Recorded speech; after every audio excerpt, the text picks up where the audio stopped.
itu harus pakai istilah yang benar, jangan ngarang sendiri ini ya. Injilu Yuhanna khamis. Injil Yohanes nomor 5 ayat ke-26. Li'annahu kana kama annal aba lahu hayatun fi dzatihi. Zat ya. Oleh karena itu diberikan hidup kepada Bapa dalam dirinya sendiri atau di dalam zatnya, ini pakai zat. Kadzalika a'tal ibna aidan an takuna lahu hayatun fi dzatihi. Begitu juga diberikan hidup kepada anak dalam dirinya sendiri, pakai zat ini loh. Bukan pakai roh, fi dzatihi. Monggo lanjut Bang Zuma. Kenapa Nabi Isa dari roh dan firman Allah? Kenapa bukan dari zat? Saya jawab Lanjut. untuk orang jawab. Kristen nih ya, supaya orang Kristen paham. Ya, Kenapa Pak. Nabi Isa Saya Kristen, itu Bang. kemudian ya sabar dulu. Kenapa kemudian Nabi Isa diterangkan seperti itu? Karena ketika Nabi Isa lahir di tengah-tengah orang Yahudi, ibunya difitnah berzina. Bang, Oh, sabar Bima, dulu. Anda tunggu, bertanya, tunggu. Anda harus menyiapkan alat di kepala untuk menerima dan menampung jawaban kami sebagai seorang Islam Muslim. Oke ya? Tidak. Jadi ketika Kasih dalilnya Bang Juma, jangan asumsi. Anda disepak kan? Nah, karena Anda itu berdialog tidak pakai etika.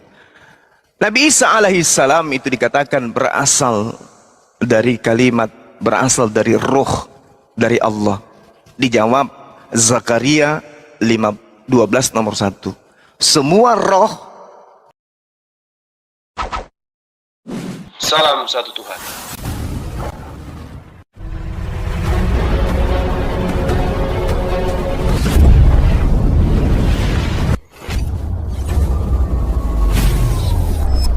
Ya, pengantar ini singkat para sahabat. Dukung semua ya sahabat-sahabat kita channel Densa News Muslim. Di like, di subscribe, di share sebanyak mungkin untuk supaya mencegah sahabat-sahabat kita di luar sana Tidak. terpengaruh terhadap pemurtadan.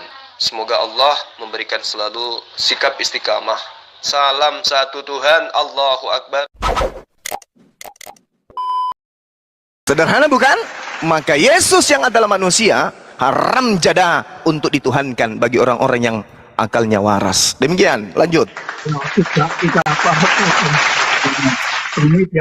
Kami dianggap tidak waras, tidak apa-apa. Karena kami memahami bahwa Yesus itu adalah anak tunggal Bapa yang diutus untuk menjadi manusia dan berkuasa ya, dan di sorga gitu. Kalau Bang Yuma memahami itu nggak masalah sih. Sekarang gini aja, Bang Yuma kan memahami Paulus itu nabi. Itu dasarnya apa, Bang? Ya, dasarnya pengakuan asistennya sendiri di dalam Kisah Para Rasul 13 nomor 1. Ada nabi di Antioquia bernama Saulus, dan pengikut dari Nabi Saulus inilah yang pertama kali disebut Kristen. Apakah itu tidak mencatat tulisan, Bang? Coba yang lengkap bagaimana ayat itu? Baik, saya bacakan Kisah Para Rasul 13 nomor 1 Pak ya, supaya Bapak merasa tidak terzalimi di sini.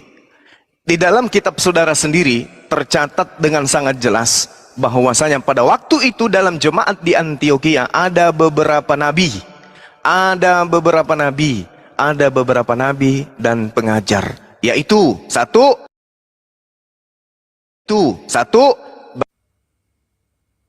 Hem, dan yang terakhir adalah Saulus. Jadi Saulus ini sebelum dia mengajarkan Kristen, dia sudah nabi duluan. Sebelum berubah nama menjadi Paulus untuk menjadi bunglon, dia sudah nabi. Pada saat namanya Saulus, dia sudah nabi. Oke ya? Dasarnya yang sebelum itu nabi gimana itu? Dasarnya kan Kisah Para Rasul 13 nomor 1.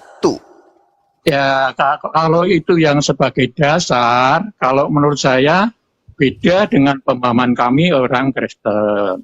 Karena memang musuh Bapak adalah Bible. Juma, Bulus itu Paulus di tanah Arab, bukan? Iya, Ya. terserah kamu mau bulus, mau pulus, itu mau tertulis mau di apa, terserah tafsir urusanmu. Katir. Apakah lebih Ya baik udah. tafsirmu daripada tafsir Katir cuma? Ya udah, ya sudah, kau berimanlah kepada Paulus atau Bulus yang adalah Bulus utusan itu Nabi Isa mengajarkan apa di alaihissalam. tanah Arab menurut Ya sudah, Katir? kalau kamu Apakah lebih baik beriman, tafsir kalau Juma kamu daripada percaya tafsir Katir? kepada Bulus, maka mulai hari Ya, ini kau ini beriman Juma kepada nggak Nabi percaya Isa dengan tafsir Katir, alaihissalam. Bu. Dengan demikian, kamu berimanlah kepada Allah Juma Subhanahu nggak wa percaya dengan taala. tafsir Katir. Kalau kamu percaya kepada Bulus, maka wajib hukumnya kau percaya kepada Nabi Isa. Kalau kau percaya kepada Nabi Isa, maka wajib hukumnya kau percaya kepada Allah Subhanahu wa taala. Jika kamu percaya kepada Nabi Isa, percaya kepada Allah Subhanahu wa taala, berarti wajib hukumnya kau beriman kepada baginda Rasulullah Muhammad sallallahu alaihi wasallam. Dengan demikian, silakan bersyahadat. Selesai. Jangan kau ambil bulus, lalu kau buang yang lain. Itu bahlul namanya, bahlul. Bang Yuma, sini Bang Yuma. Gimana bang? Bang Yuma, sini. Terlalu banyak ketawanya. Ini Bang Yuma, ada nggak pemahaman Bang Yuma yang orang yang menganggap bahwa Paulus itu nabi, itu ada nggak Bang? Ya kalau bukan nabi, lalu dari mana tulisan 14 buku ini dia dapatkan? Dari mana? Bukankah di dalam bilangan 23 nomor 6? Ya, di situ diterangkan, bila ada di antaramu seorang nabi, maka aku Tuhan. Bilangan 12 nomor 6 ya. Bila di tengahmu ada seorang nabi, maka aku Tuhan akan menyatakan diriku kepada mereka. Oke? Aku akan menyatakan diriku kepada mereka melalui penglihatan dan berbicara kepada mereka melalui mimpi. Dengarkanlah firmanku ini, bilangan 12 nomor 6. Jika di antara kamu ada seorang nabi, maka aku Tuhan menyatakan diriku kepadanya dalam penglihatan mereka dan akan berkata kepada mereka melalui mimpi. Itu nabi. Nah, kalau tulisan 14 buku karangan Paulus ini bukan berasal dari penglihatannya Paulus terhadap firman, terhadap Tuhan yang menyatakan diri kepada dirinya, pertanyaan saya, tulisan 14 buku yang segitu tebal yang menjadikan manusia Yesus menjadi Tuhan itu Paulus dapatkan dari mana? Berguru sama bom-bom gitu. Dia belajar ke bom-bom. Saya tanya dulu kepada saudara, 14 buku, saya tanya dulu Pak Yusuf, 14 buku milik Paulus ini, itu firman Tuhan atau karangan? Paulus sendiri jawab. Itulah perbedaan pemahaman saat Loh kok ini. jadi perbedaan? Saya sedang bertanya kepada saudara, 14 buku Paulus karangannya ini firman Tuhan atau dongeng sebelum tidur? Jawab. Itu penjelasan firman Nggak ada jawaban. Berarti nggak ada jawaban kan? Nggak ada jawaban kan? Saya ulang pertanyaan saya. 14 buku karangan Paulus ini firman Tuhan atau dongeng sebelum tidur? Jawab. Firman Tuhan yang dijabarkan sebagai firman Tuhan. Dengan demikian Saulus itu nabi. Iya, silakan. Ini ternyata perkataan Bang Zuma tadi itu ada dalilnya loh. Bisa bisa dibesarkan, Bos. Tadi kan Bang Zuma sempat bilang ya, kalau memang Anda beriman kepada Paulus, maka seharusnya Anda seperti Paulus, beriman bahwa Nabi Isa itu atau Yesus itu adalah hamba Tuhan, ciptaannya dan utusannya. Ternyata saya temukan ini dalilnya nih, saya baru nemu ini. Nah, kalau ingin ikuti Paulus harusnya ini nih. Bentar. Ini coba Anda buka di dalam kitab Al-Bidayah wan Nihayah, Imam Ibnu Katsir ya. Imam Ibnu Katsir Bab juz 2 halaman 530. Juz 2 halaman 530. Ini ternyata tertulis begini loh ini. Wa hasuna imanu Bulis atau Paulus bil Masih. Keimanan Paulus itu sangat baik mengenai Al-Masih alaihi salam. Keimanannya bagaimana mengenai Al-Masih? Annahu Abdullah, bahwa Al-Masih adalah hamba Allah, wa rasuluhu, dan utusan Allah. Ini berarti Paulus itu keimanannya kepada Al-Masih adalah annahu Abdullah wa rasuluh, bahwa Paulus itu adalah hamba Tuhan, ciptaannya dan utusannya. Ini di dalam kitab Al-Bidayah wa Nihayah Imam Ibnu Katsir. Jediar. Lanjut Bang Zuma. Ya udahlah, itu oleh-oleh buat dia yang tadi. Ya gimana Pak Yusuf? Bang Juma, saya belum jawab. Iya, silakan. Iya, tadi kan Bang Juma mengatakan Paulus itu nabi, dasarnya tadi itu seperti itu ya. Katolik atau Kristen secara menyeluruh tidak mengatakan bahwa Paulus itu nabi. Paulus adalah pengajar. Paulus yang menyampaikan, menerjemahkan firman-firman itu pada murid-muridnya. Termasuk mengapa kok banyak kitab, 14 atau berapa, itu bentuknya adalah surat. Surat pengingatan pada waktu menjadi guru di wilayah masing-masing, di Roma, Antioquia, dan sebagainya. Surat-surat mengingatkan kembali apa yang telah diajarkan berdasar firman-firman yang ditangkap oleh dia, oleh Paulus itu, gitu loh Bang. Itu. Berarti 14 buku itu bukan firman Tuhan ya? Pak, itu terjemahan Bang. Terjemahan surat, itu kan surat Paulus ke Roma, surat Paulus ke Antioquia. Iya, Kan maksud saya, berarti 14 buku karangan Paulus ini bukan firman Tuhan kan? Menerjemahkan firman Bang.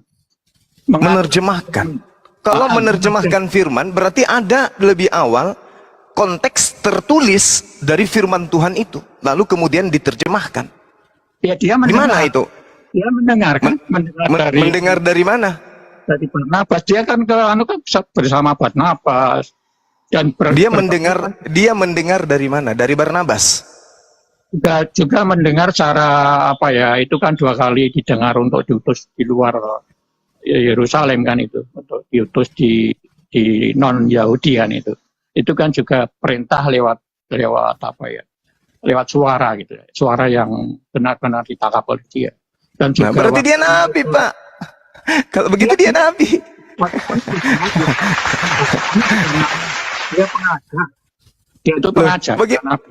Saudara mengatakan dia mendengarkan firman. Dia mendengarkan firman. Berarti dia nabi. Itu kan pemahaman. Tidak apa-apa, itu kan pemahaman. Kami kan tidak menganggap bahwa Paulus itu nabi. Tapi Paulus kalau dia bukan nabi, berarti catatannya itu cuman karangan bebas, Pak. Itu pilihan berat memang. Paulus itu nabi, sama dengan tulisannya adalah firman Tuhan. Paulus bukan nabi, sama dengan 14 buku itu karangan pribadi. Mana yang Anda pilih? Dia nabi dengan bukunya sebagai firman Tuhan, atau dia bukan nabi dengan bukunya yang adalah karangan bebas? Yang mana yang benar ini? Sementara kitab Anda mengatakan bahwasanya dia adalah nabi. Di Antioquia dia disebut Saulus pertama kali. Dan di dalam pengakuannya, di dalam Galatia 1 nomor 15, Paulus mengaku, aku dipilih dari sejak dalam rahim. Pertanyaannya, dia dipilih sebagai apa? Sebagai penyesat, berarti selamanya akan menjadi penyesat. Dipilih sebagai nabi, berarti selamanya harus menjadi nabi. Kan begitu. Dia dipilih apa menurut saudara? Itu menyampaikan, menerjemahkan firman teman-teman yang di apa, baik diskusi maupun didengar. Jadi dia itu pengajar, Bang. Bukan nabi, dia pengajar. Berarti dia dari sejak dalam rahim dipilih sebagai pengajar. Saya kurang tahu kalau itu ya. Saya kurang paling dipilih. Itu dia makanya. Di Paulus itu ada dua ya Bang, 2 karakter. Sebelum bertobat kan dia, katakanlah dia dikuasai oleh roh-roh jahat, sehingga pembunuh dan sebagainya. Setelah dia dikuasai Roh Kudus, dia itu hidup kudus, itu yang sesuai dengan kehendak Allah, yaitu firman-firman. Tidak salah. Bahkan ketika dia menjadikan dirinya sebagai pengajar, menurut saudara, disitulah dia menyesatkan banyak manusia, Pak. Mau bukti? Tak kasih dalil. Ini pengakuan dari mulutnya sendiri, Pak. Ini pengakuan dari mulutnya sendiri. Demikianlah bagi orang Yahudi. Dengarkan. Demikianlah bagi orang Yahudi, aku menjadi seperti orang Yahudi, supaya aku memenangkan orang-orang Yahudi. Bagi orang-orang yang hidup di bawah hukum Taurat, aku menjadi seperti orang yang hidup di bawah hukum Taurat, sekalipun aku sendiri tidak hidup di bawah hukum Taurat, supaya aku dapat memenangkan mereka yang hidup di bawah hukum Taurat. Ini apa ini? Ini watak dan tabiat apa yang kayak begini, yang suka nyamar-nyamar seperti ini? Kepada orang Yahudi, dia ngaku Yahudi padahal dia bukan orang Yahudi. Kepada penganut ajaran Taurat, dia mengaku sebagai orang yang taat kepada hukum Taurat meskipun dia tidak taat kepada hukum Taurat. Ini apa namanya ini, Pak? Kalau dalam kehidupan nyata kita, kepada orang Kristen dia ngaku-ngaku sebagai orang Kristen supaya dia bisa banyak mempengaruhi orang Kristen. Kepada orang Islam dia mengaku sebagai orang Islam meskipun dia bukan Islam supaya banyak mempengaruhi orang Islam. Kalau dalam kehidupan nyata di saat sekarang ini, tabiat karakter kayak begini nih orang apa namanya, Pak? Tapi kan ini Itu orang apa yang karakternya kayak begini? itu pemahaman cuma seperti itu, Loh, kok kan? jadi pemahaman saya lagi nih? Kok jadi pemahaman saya? Ini dalil 1 Korintus 9 nomor 20. Kepada orang Yahudi, meskipun dia bukan orang Yahudi, dia ngaku sebagai Yahudi. Kepada orang yang taat kepada hukum Taurat, dia mengaku sebagai orang yang taat kepada hukum Taurat, meskipun dia tidak taat kepada hukum Taurat. Ini apa namanya, Pak? Ini namanya ular. Ya. Ular, itu namanya ular. Ular kobra, alias manusia bengek, penyesat, penipu. Itu iblis namanya, Pak. Iblis. Itu iblis, Pak. Iblis itu suka nyamar-nyamar. Pekerjaan iblis itu suka nyamar-nyamar. Nah, inilah yang dipraktekkan Kristen di Indonesia.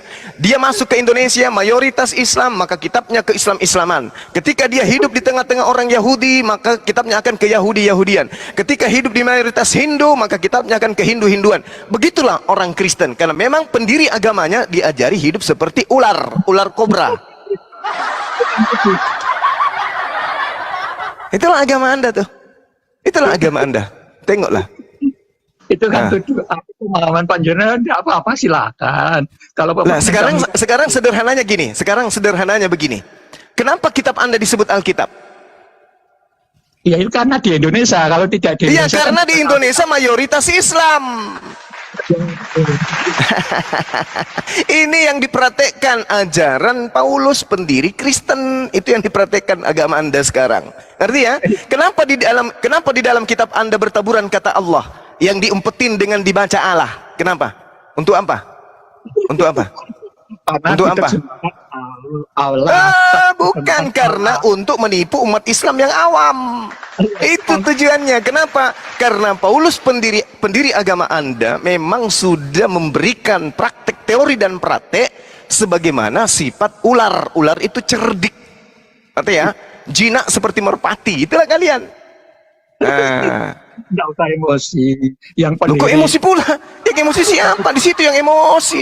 Pura-pura tertawa. Tapi gusar hati Anda mendengarkan kebenaran. Penjenengan itu yang lagi emosi, tapi pura-pura menahan emosinya dengan tertawa.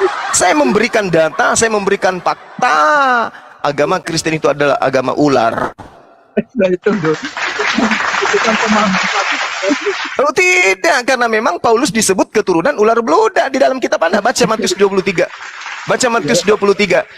Orang-orang Farisi itu disebut sebagai keturunan ular beludak. Memang sakit, Pak, memang sakit. Karena kebenaran itu harus kita ungkap supaya Bapak itu bisa kembali waras, ya, kembali sehat. Seperti itu, Pak. Perbedaan pemahaman sangat menyakitkan ya, Bang. Tapi pemahaman kami memang jauh berbeda sekali dengan pemahaman Bang Yuma. Oh, beda lah. Beda. Ajaran pagan dengan ajaran samawi, ajaran tauhid dengan ajaran trikwek-kwek, itu beda, Pak. Gak mungkin sama. Gak mungkin sama. Iya, betul. Kami aku itu. Kami memahaminya bukan pagan. Kalau panjenengan memahami pagan, Anda tidak memahaminya bukan pagan. Anda memahaminya agama Anda bukan pagan. Karena tolak ukurnya bukan akal. Tolak ukurnya adalah iman saja, percaya saja. Sekarang, masuk akalkah? Masuk akalkah kemudian Tuhan itu mati? karena yang saya pahami, mencintai Allah itu ada 4, Bang. Cintailah Allahmu dengan segenap jiwamu, hatimu, dengan segenap hatimu, dengan segenap hatimu, sehingga kami tidak hanya akal saja.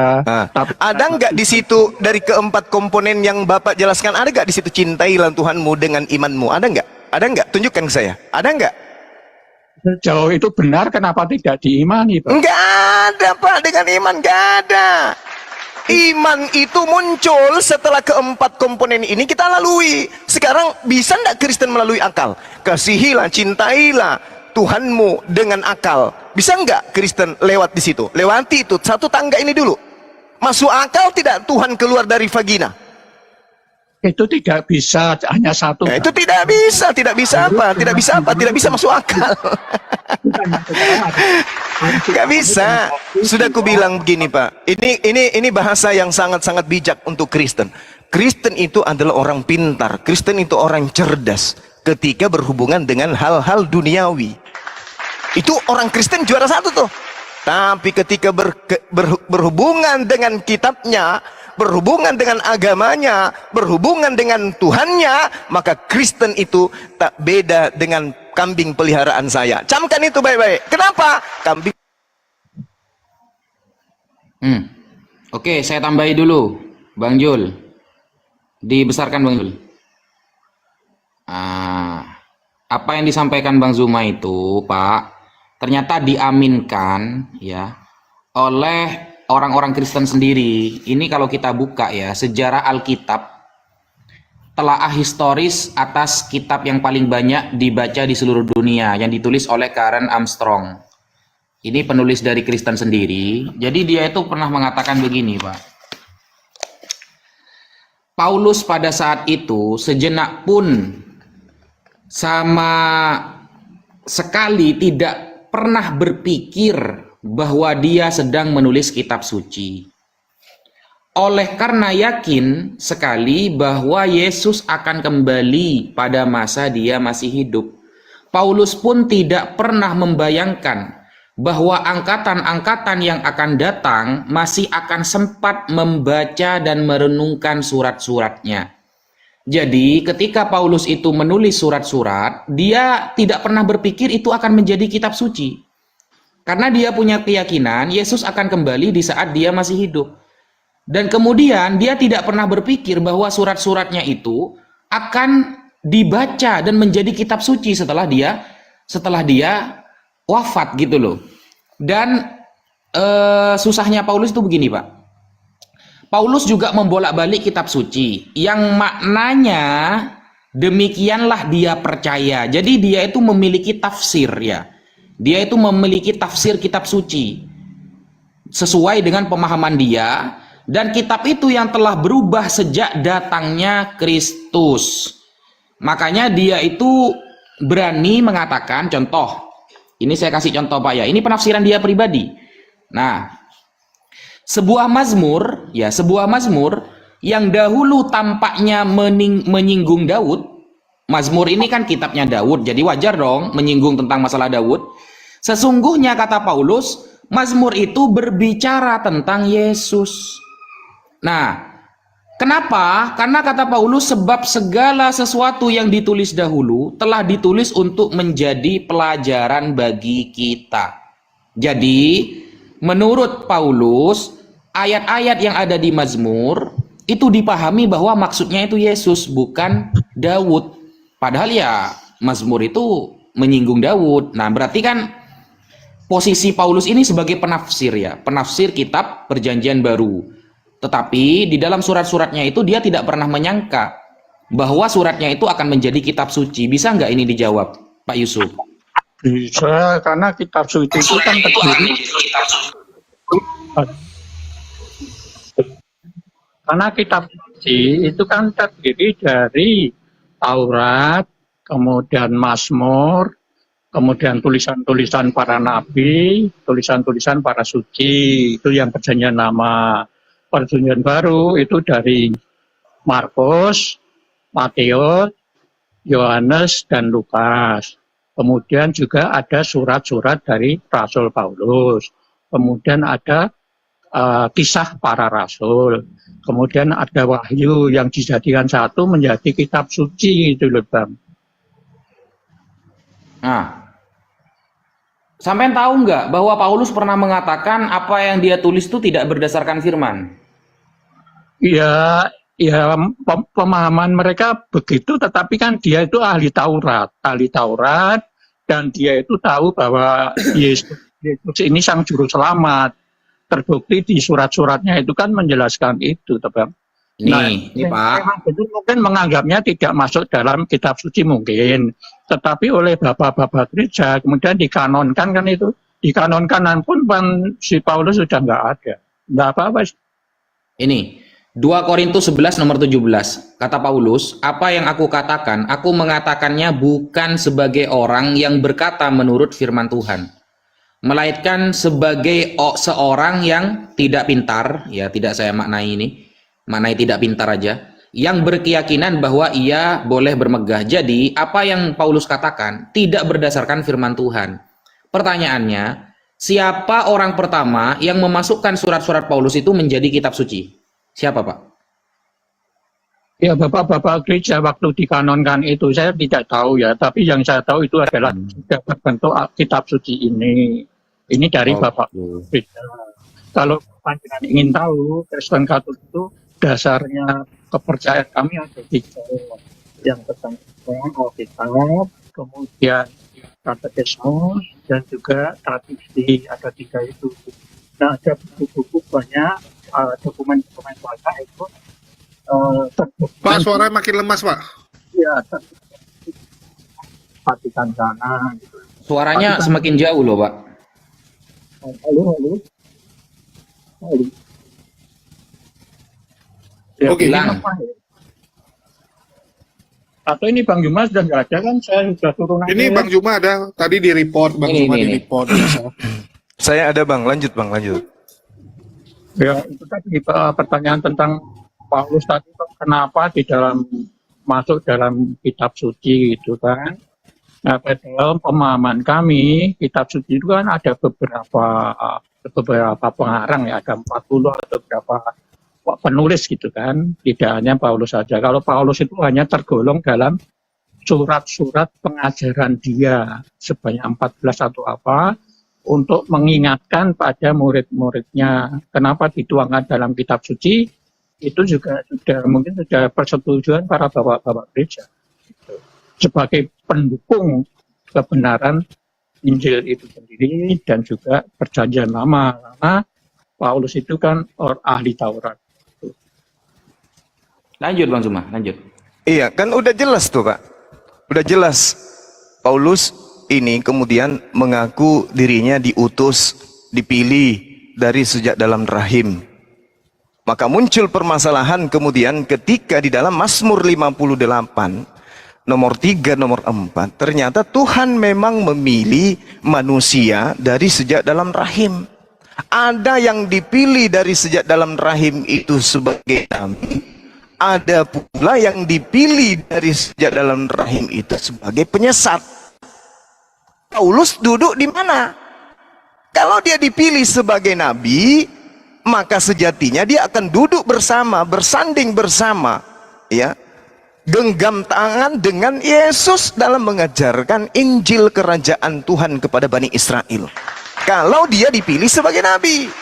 Tapi kalau dia dipilih sebagai penyesat, maka dia akan menjadi penentang ajaran Yesus.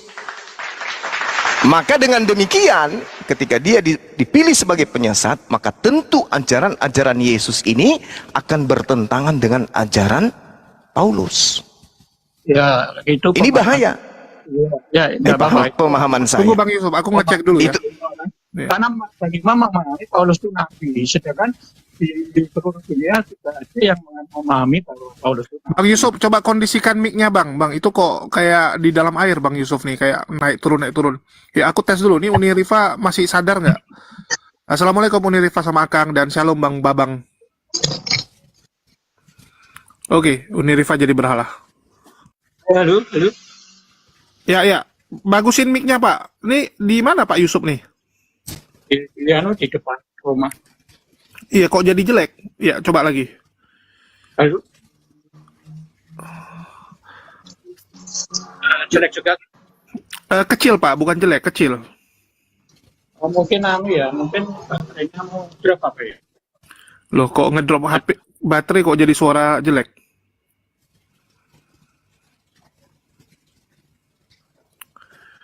Oke, kita tunggu. Mungkin Tina dari tadi nggak ngomong, ada yang mau disampaikan? Ya, mungkin saya terkait dengan paganisme ini ya, menambah dengan apa yang dikatakan Pak Yusuf. begini, Bapak Ibu semua ya.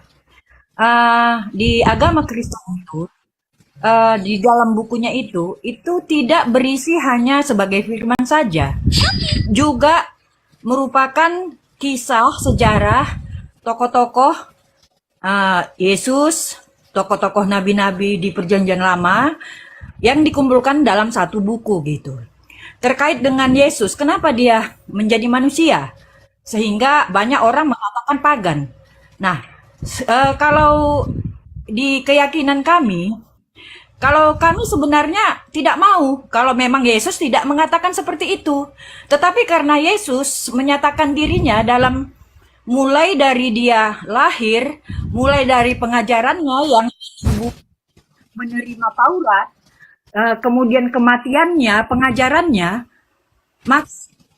oleh orang-orang Kristen meyakini bahwa Tuhan itu ada, dan itu pesan Tuhan kepada manusia yang percaya ya kepadanya. Mungkin ada yang tidak percaya. Jadi kami sebagai orang Kristen tidak bisa menambah-nambah gitu. Itu memang pesan dari Yesus. Dia itu Tuhan. Dia itu memiliki 3 sosok, tapi satu kesatuan. 3 roh ya, tapi satu kesatuan. Dan kami tidak bisa menentang itu. Karena apa? Karena itu sudah pesan dari Yang Maha Kuasa yang kami yakini. Jadi apapun yang dibilang oleh aliran-aliran atau penganut-penganut lain yang mengatakan bahwa oh Yesus itu enggak Tuhan, kami tidak bisa mengelak itu karena itu sudah pesan dari Tuhan gitu. Itu makanya menurut saya penganut-penganut Kristen ya yang ada di dunia ini mungkin tidak mungkin bodoh gitu ya, atau menerima begitu saja. Itu semua sudah melalui proses ya, dari mulai nabi-nabi dulu, dari kemudian kepada para rasul-rasul yang supaya bisa diwariskan kepada manusia setelah mereka itu dibukukan. Nah, itulah yang diterima saat ini sama umat Kristen. Terkait dengan paganisme, kenapa kami itu tidak mengatakan bahwasanya Kristen itu pagan? Karena apa? Karena Tuhan sendiri mengatakan saya adalah Allah yang Esa. Aku adalah Tuhan, kata Yesus ya. Kemudian ada ada firman, akulah firman, akulah Allah, aku Bapa. Jadi itu semua sudah diterangkan, disaksikan oleh saksi-saksinya. Jadi bagi umat Kristen itu tidak bisa kami sangkal. Bukan berarti kami itu tidak mau, misalnya contohnya misalnya hanya satu Tuhan, tidak, tapi pesan yang disampaikan oleh Allah kami melalui Yesus Kristus itu adalah saya adalah 3 sosok tetapi satu. Nah, itulah yang kami pegang terus. Mau kita manusia itu percaya atau tidak, itu urusan kita masing-masing. Jadi sampai saat ini ya itulah yang menjadi keyakinan kami. Saya pikir ini bisa meluruskan ya dari beberapa pandangan-pandangan selama ini. Kenapa sih begini-gini seperti ini gitu ya? Dan kami juga ya, saudaraku, kami juga tidak memaksakan, tetapi kami menyiarkan ya. Itu bergantung kita ya. Bergantung kita apakah kita percaya atau tidak gitu. Jadi salah satu keyakinan kami dalam hal ini adalah kenapa kami menyerahkan itu, karena kami percaya Tuhan bisa atur semua itu. Tuhan bisa atur bahwa manusia di dunia ini juga pasti akan rukun gitu, akan memahami pada waktunya. Bukan artinya kami memaksa umat lain itu untuk harus menjadi agama ini gitu. Tidak, biarkan Tuhan nanti yang akan menunjukkan semuanya pada ini. Saya melihat ya dari mungkin tambah sedikit lagi ya Bang, sedikit lagi. Antara agama samawi ini sebenarnya ada satu benang merah ini loh Bang. Ya, jadi yang kita lihat itu adalah benang merahnya, jangan perbedaannya gitu, sehingga kita bisa rukun. Ya, Oke, tapi bisa mungkin, rukun. Iya, Tapi Unitarian sama Unitarian, Oneness sama Trinitas bunuh-bunuhan sampai perang banyak korban. Bukan campur-campuran Anda, akal sehat. Itu bukan ranah Anda. Coba yang lain aja. Oke, silakan. saya ya. Baik, saya tanggapi ya. Jadi gini, kita yang hidup di zaman modern sekarang ini harus mendudukkan perkara agama itu pada poin-poin kebenaran secara histori. bukan doktrin, bukan dogma. Sebelum Kristen ini muncul, agama yang lebih dulu adalah agama Yahudi. Pertanyaannya kemudian adalah, Yesus ini orang Yahudi atau Yesus ini orang Kristen? Itu catat dulu. Catat dulu. Jadi Yesus dengan seabrek aturan Tuhan yang datang kepada dia, itu dia ajarkan kepada orang Kristen kah? Atau diajarkan kepada orang Yahudi?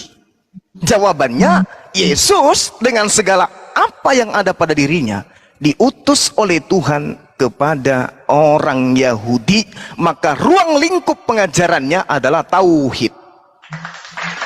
Itu dulu. Pahami itu dulu. Yesus tidak pernah mengajarkan Trinitas, Yesus tidak pernah mengajarkan kemudian Tritunggal, Yesus tidak pernah mengajarkan Yesus only dan seterusnya. Yesus mengajarkan tauhid, tidak ada Tuhan selain Bapa yang mengutus dirinya. Itu dulu poinnya. Catat itu. Di mana Kristen? Jauh setelah Yesus itu pergi baru muncul Kristen yang nantinya akan mengambil Kristen sebagai jualan kepada orang-orang non-Yahudi. Catat itu. Catat. Ini kita berbicara mengenai histori secara global. Jadi Yesus ketika datang, murid kitabnya Yahudi, agamanya agama Yahudi, prosesi ibadahnya orang Yahudi, ajarannya orang Yahudi, tidurnya orang Yahudi, duduknya orang Yahudi, makannya minumnya orang Yahudi. Bukan orang Kristen. Kristen itu di luar garis. Jauh setelah Yesus baru muncul agama Kristen. Catat itu. Jadi jangan dicampur adukkan antara ajaran Yesus dan ajaran Kristen. Ajaran Kristen itu beda. Ajaran Kristen itu muncul kemudian setelah orang-orang penyesat yang Yesus ramalkan, yang Yesus nubuatkan, waspadalah. Kepada siapa Yesus mengatakan waspada? Kepada orang Yahudi, supaya orang Yahudi jangan disesatkan oleh serigala yang nyamar seperti domba. Yesus terangkat ke langit nih, selesai cerita, penyaliban selesai, Yesus terangkat ke langit, penyaliban selesai. Sepi pemberitaan. Tak ada orang Yahudi yang menjadi Kristen, tak ada orang Yahudi yang menyembah Yesus, tak ada orang Yahudi masuk ke gereja, tak ada orang Yahudi makan babi, tak ada orang Yahudi tidak bersunat, tak ada orang Yahudi yang mempertuhankan kemudian Yesus, tak ada orang Yahudi yang mengkitabkan kitab Lukas, Markus, Matius dan seterusnya. Tak ada orang Yahudi yang menjadikan 14 buku Paulus yang ditulis dalam penjara itu sebagai kitab suci. Tak ada. Jadi ada jurang pemisah. Yesus hanya meramalkan, waspadalah kepada ahli Taurat, waspadalah kepada orang Farisi, waspadalah kepada orang munafik, waspadalah kepada orang yang datang kepadamu menyamar seperti domba padahal mereka adalah serigala. Hari itu mendeteksi serigala itu seperti apa? Domba yang nyamar serigala itu, serigala yang nyamar seperti domba itu, kita gampang untuk mendeteksinya. Pertama, mereka mengaku sebagai domba tapi tidak bersunat. Kedua, mereka mengaku sebagai domba tapi makan babi. Ketiga, mereka mengaku domba tapi ibadahnya hari Minggu. Kelima, mereka mengaku domba tapi Natalan. Tidak ada domba makan daging, tidak ada. Tak ada domba yang makan babi, tak ada. Yang makan babi itu adalah serigala. Hanya serigala yang makan daging babi. Jadi yang Yesus maksud waspadalah kepada serigala yang nyamar seperti domba, yang dimaksud di sini adalah orang Roma, yang dimaksud di sini adalah orang Yunani, yang datang di tengah-tengah orang Yahudi, bukan orang Arab, bukan orang Indonesia, bukan orang Jepang, tapi yang datang kepada tengah-tengah Yahudi adalah orang Roma, serigala. Nah sekarang permasalahannya adalah Kristen ini kapan muncul? Kristen ini dengan seabrek ajarannya yang pagan ini munculnya kapan? Ini sudah sabar bang, 30 detik. Ini sudah 2000 tahun.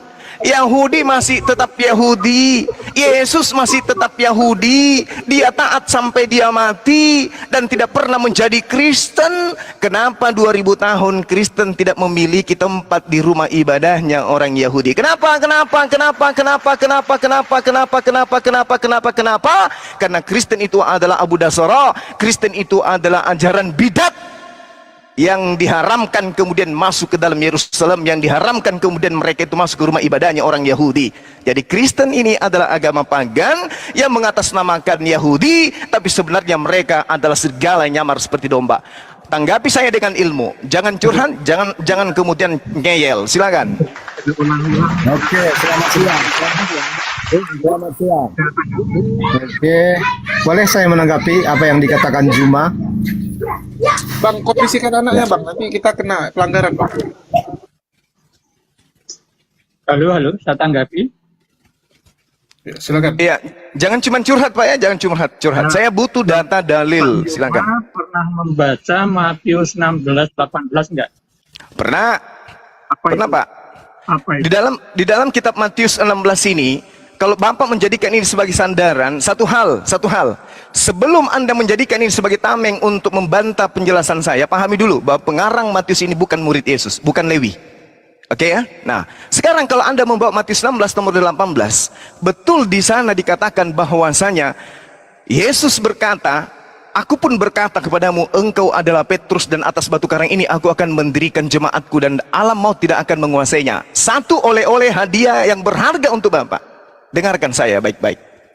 Pendiri agama Kristen, dalam hal ini Paulus, yang dikatakan dalam Kisah Para Rasul 24 nomor 5, Paulus ini adalah tokoh dari agama Kristen, menerangkan dengan sangat palit di dalam suratnya Galatia 2. Apa yang dikatakan oleh Paulus? Galatia 2 nomor 8.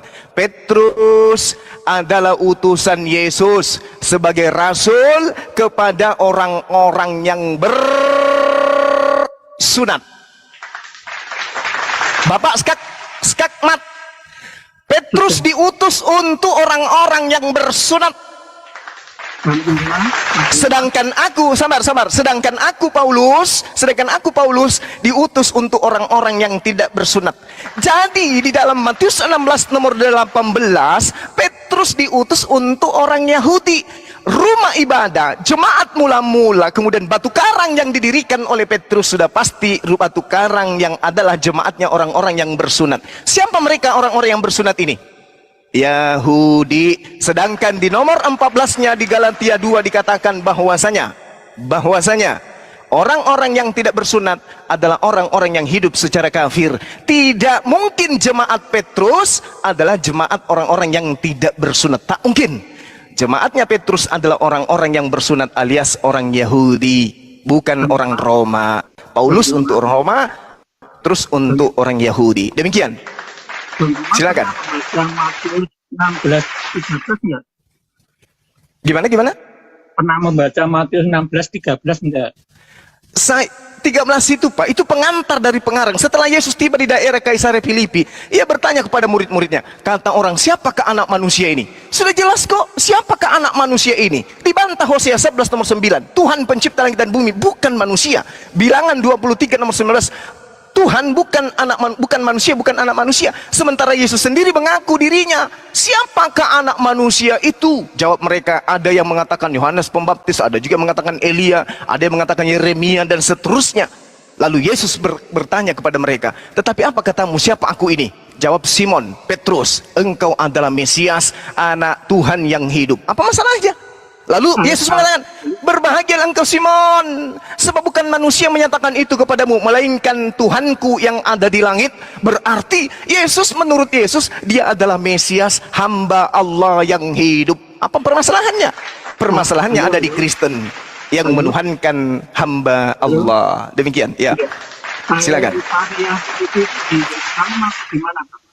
Syariah Filipi itu di Yerusalem atau di mana? Gimana? Syariah, jangan ayat 13 tadi loh, Filipi. Itu di mana letaknya, Pak? Kaisarea Filipi itu ini di luar daripada Yerusalem, betul? Ya, itu. Terus? Itulah Yesus mengatakan di atas batu karang itu di situ. Di mana? Iya, betul. Benar sekali, betul. Itu tidak disalahkan. Tetapi yang menjadi pengikutnya kemudian adalah orang-orang bersunat. Betul? Itu betul? Kan Bang Bima tidak membaca setelah ini setelah perututan. Setelah kami tadi di depan mengatakan bahwa Katolik itu dasarnya ada 3. yaitu katekismus atau magisterium itu tradisi dan Alkitab. Bang Yuma membaca di luar Alkitab enggak bahwa Petrus itu paus pertama di Vatikan? Oh, itu tipuan Pak. Itu penyesatan sepanjang sejarah anak keturunan Adam. Petrus tidak akan pernah menjadi paus bagi orang-orang yang tidak bersunat. Pahami itu. Pahami itu. Petrus murid Yesus tidak akan mungkin menjadi tokoh dari agama paganisme. Pahami itu. Yesus berpesan kepada Petrus, dengarkan di Matius 10 nomor 5 nomor 6. Yesus jangan engkau ke bangsa lain, tetapi pergilah kepada domba-domba yang sesat dari umatku Israel. Oke? Jadi jangan mimpi. Kalau yang dikatakan Paus Petrus itu adalah murid Yesus, itu bullshit, itu penipuan manusia sepanjang sejarah anak keturunan Adam. Catat itu baik-baik. Murid Yesus tidak akan mungkin menjadi tokoh bagi penganut ajaran paganisme. Murid Yesus tidak akan mungkin kemudian menjadi tokoh pemakan babi. Murid Yesus tidak akan mungkin menjadi tokoh bagi orang-orang yang tidak bersunat. Jelas sekali kok. Anda dibantah oleh Paulus sendiri. Galatia 2 nomor 8, kata Paulus, Petrus diutus kepada orang-orang yang bersunat. Berarti Petrus diutus kepada orang siapa? Yahudi. Ya itu kan bukti bahwa di itu bukti Sabar Babang, sabar. Bang itu hanya memahami Alkitab saja, tidak membaca. Lalu tidak informasi membaca apa? buku-buku Informasi secara apa yang Alkitab. bisa digunakan Tidak kemudian? Bapak, Bible Bang Zuma. Anda itu konon ceritanya firman Tuhan. Kenapa firman Tuhannya Anda tinggalkan kemudian ketika berbicara mengenai kebenaran? Paulus menuliskan kemudian Galatia 2 nomor 8, Petrus diutus untuk orang-orang yang bersunat. Apa yang kurang? Apa yang kurang? Yesus berpesan kepada Petrus, jangan datang kepada orang-orang yang tidak bersunat. Kurang apa lagi? Kurang apa lagi? Anda mau membantah kitab Anda sendiri. Pernah membaca Petrus pernah di Antioquia tidak? Gimana? Petrus pernah di Antioquia tidak? Kalaupun Petrus pernah datang ke Papua, Pak, kedatangannya ke Papua mencari orang-orang yang bersunat. La haula wala quwata illa billah. Bukan berarti dia ke Antioquia, dia mencari orang-orang yang tidak bersunat. Dia itu utusan Yesus untuk kaum Bani Israel. Berapa kali harus saya kasih data? Matius 10 nomor 5. Ya, Oke. itu pemahaman. Bang Zuma. Loh, Bang itu Zuma. pemahaman saya. Itu tertulis di kitab saudara. Ya Allah ya Karim. Ya karena tidak membaca di luar Alkitab. Gitu loh. Bahwa paus itu sampai sekarang ada 266 paus dari Petrus. Itu derita Anda, itu derita Anda. Yesus itu untuk Bani Israel, murid-muridnya untuk Bani Israel. Yang Anda sebut paus itu ya mungkin ikan paus. Wallahu alam bisawab. Yang jelas murid-murid Yesus tidak akan mungkin menjadi soko guru bagi orang-orang paganisme. Pahami itu. Bang Yuma pernah membaca enggak bahwa Petrus itu makamnya di Vatikan? Iya, apa susahnya dibuat itu kuburan bernama Petrus, bernama bom-bom, bernama Pisidiking, nggak ada susahnya. Manusia aja bisa diedit menjadi Tuhan kok, apalagi kalau cuma kuburan. Nggak usah Pak, nggak usah memperbodoh kebodohan, nggak usah diajarin ke orang, nggak usah. Ya, ini Nggak perlu itu Bang yang Zuma, kayak gitu-gitu. saya mau bertanya sedikit sekali Bang Zuma. Aduh, ya. Ini pemahaman Bang Yuma yang Loh kok jadi pemahaman saya? Itu Bibelnya yang mengatakan.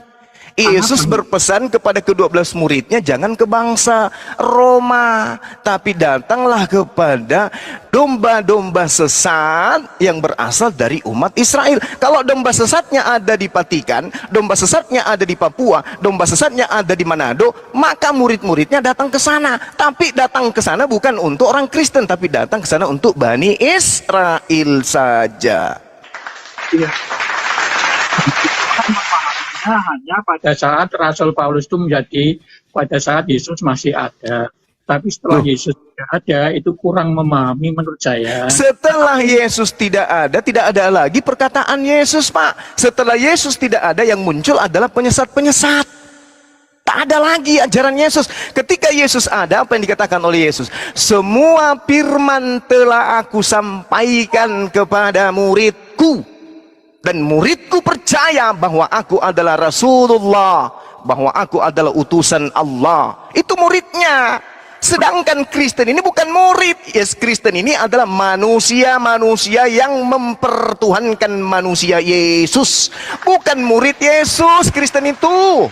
La haula wala quwata illa billah. Pemahaman yang sangat Bukan pemahaman. Yesus mengaku, aku diutus hanya kepada domba-domba yang sesat dari umat Israel. Itu Yesus yang mengatakan, Pak, bukan saya. Yesus yang berkata demikian, bukan Bang Suma.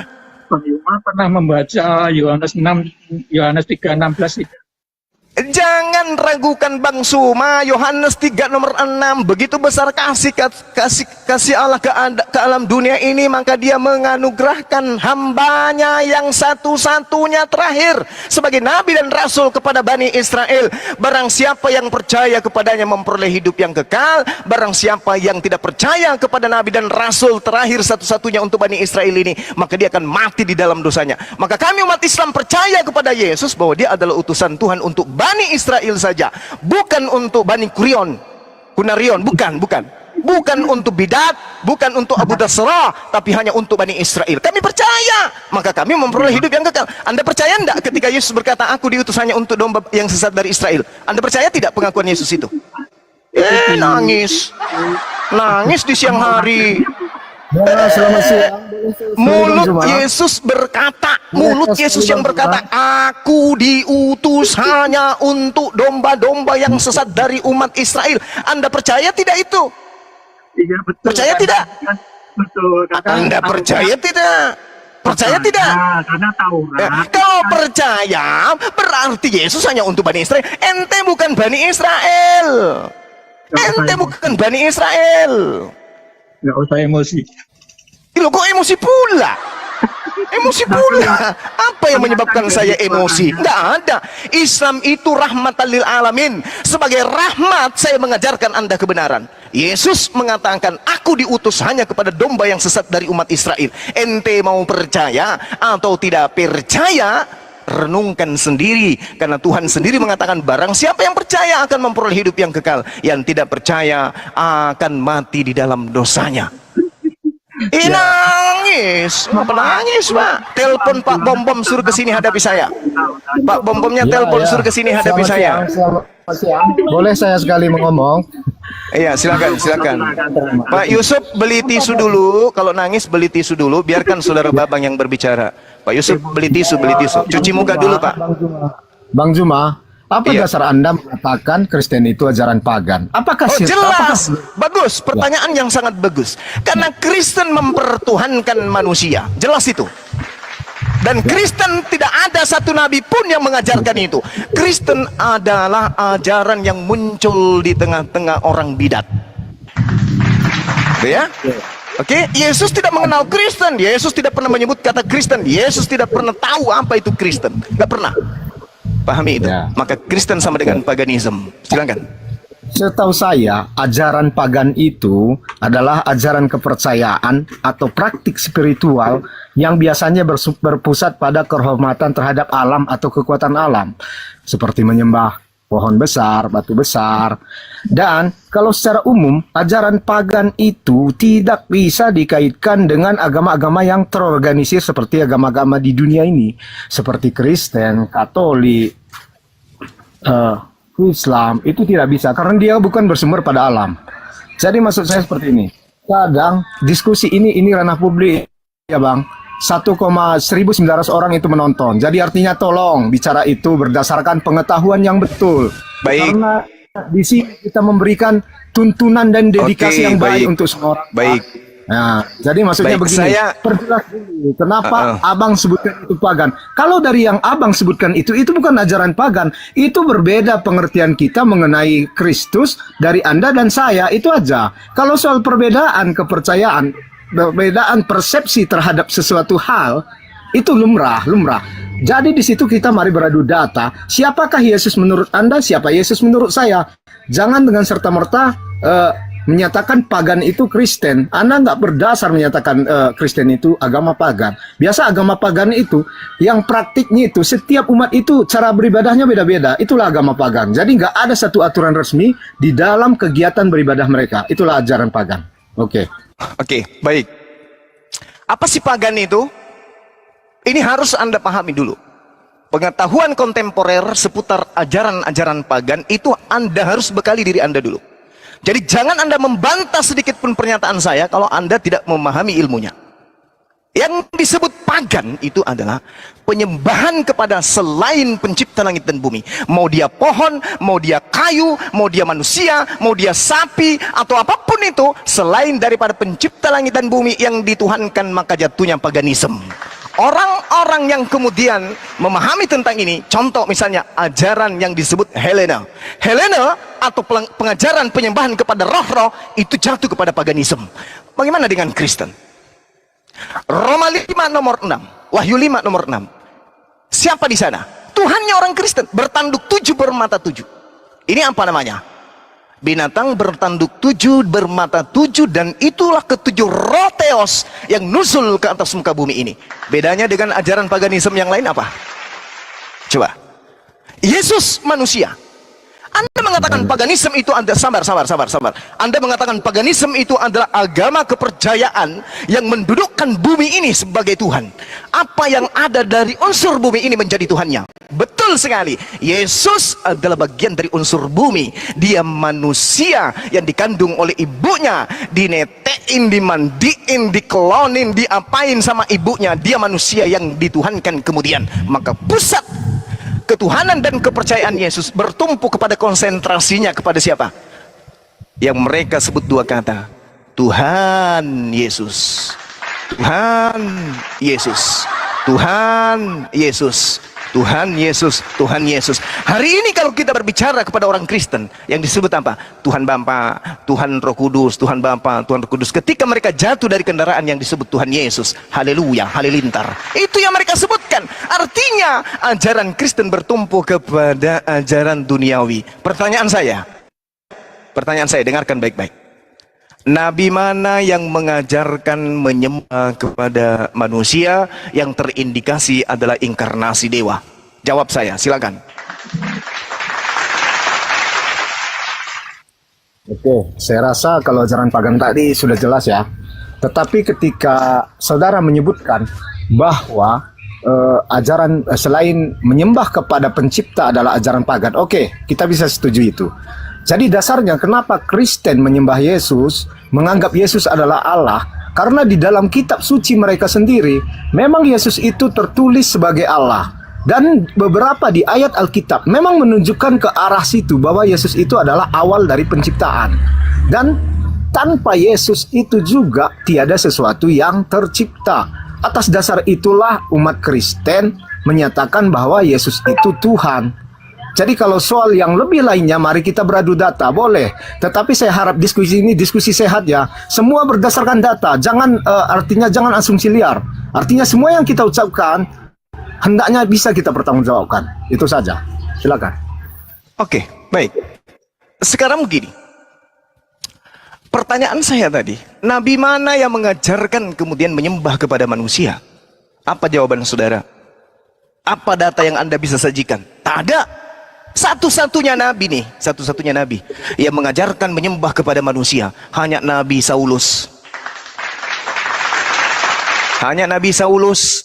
Barang siapa yang berkata dengan mulutnya bahwa Yesus itu adalah Tuhan dan diimani sepenuh hati apa yang terlontar dari mulutnya itu, maka dia akan diselamatkan. Roma 10 nomor 9.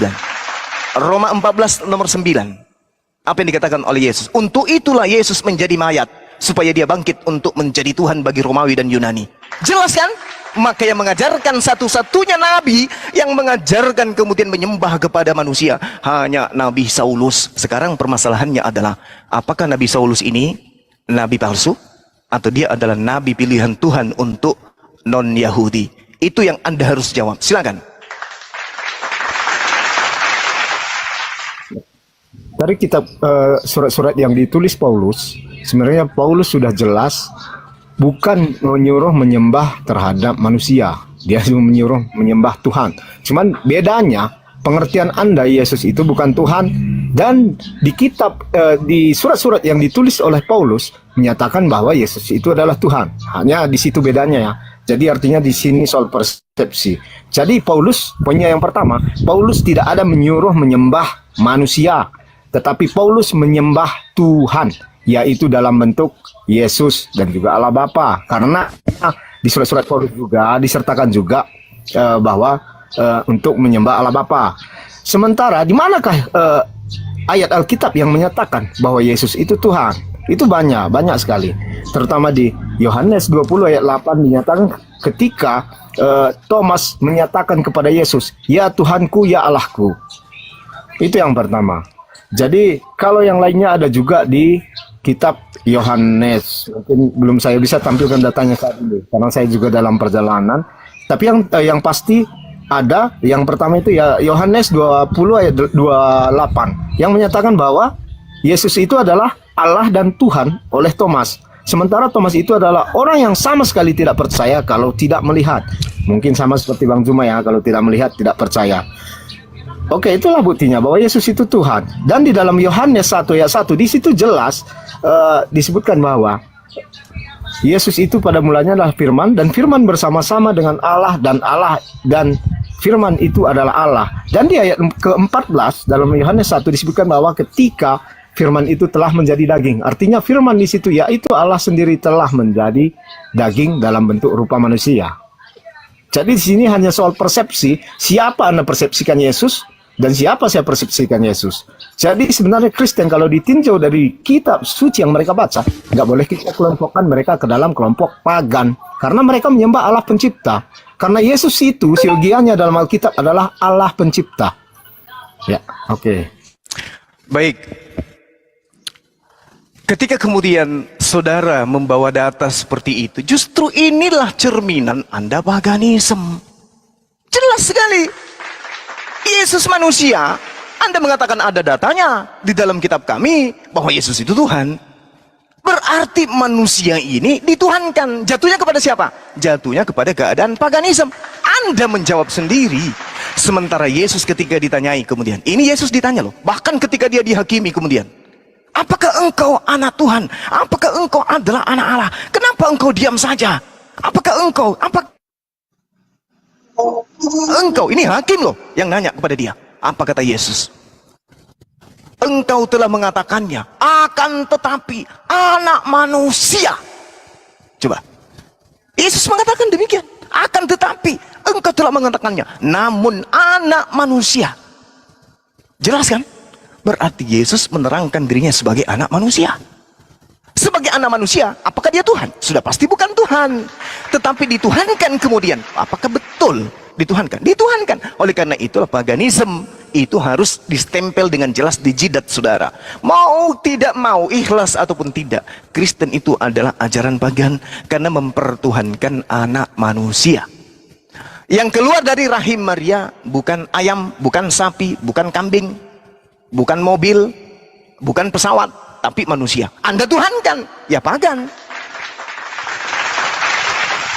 Seperti itu adanya. Sedangkan kalau Anda melihat dengan teliti kitab saudara, Kisah Para Rasul 2 nomor 22 nih. Bagi orang Israel, Yesus adalah manusia. Bagi orang paganisme, Yesus itu adalah Tuhan. Saya buktikan. Kisah Para Rasul 2 nomor 22. Hai orang-orang Israel, dengarlah perkataan ini. Yang aku maksudkan adalah manusia bernama Yesus dari kota Nazaret. Manusia yang telah ditentukan oleh Allah dan yang dinyatakan kepadamu dengan kekuatan-kekuatan dan mujizat-mujizat dan tanda-tanda yang dilakukan oleh Allah. Dengan perantaraan manusia bernama Yesus di tengah-tengah kamu seperti yang kamu tahu. Manusia kan? Manusia kan? Manusia.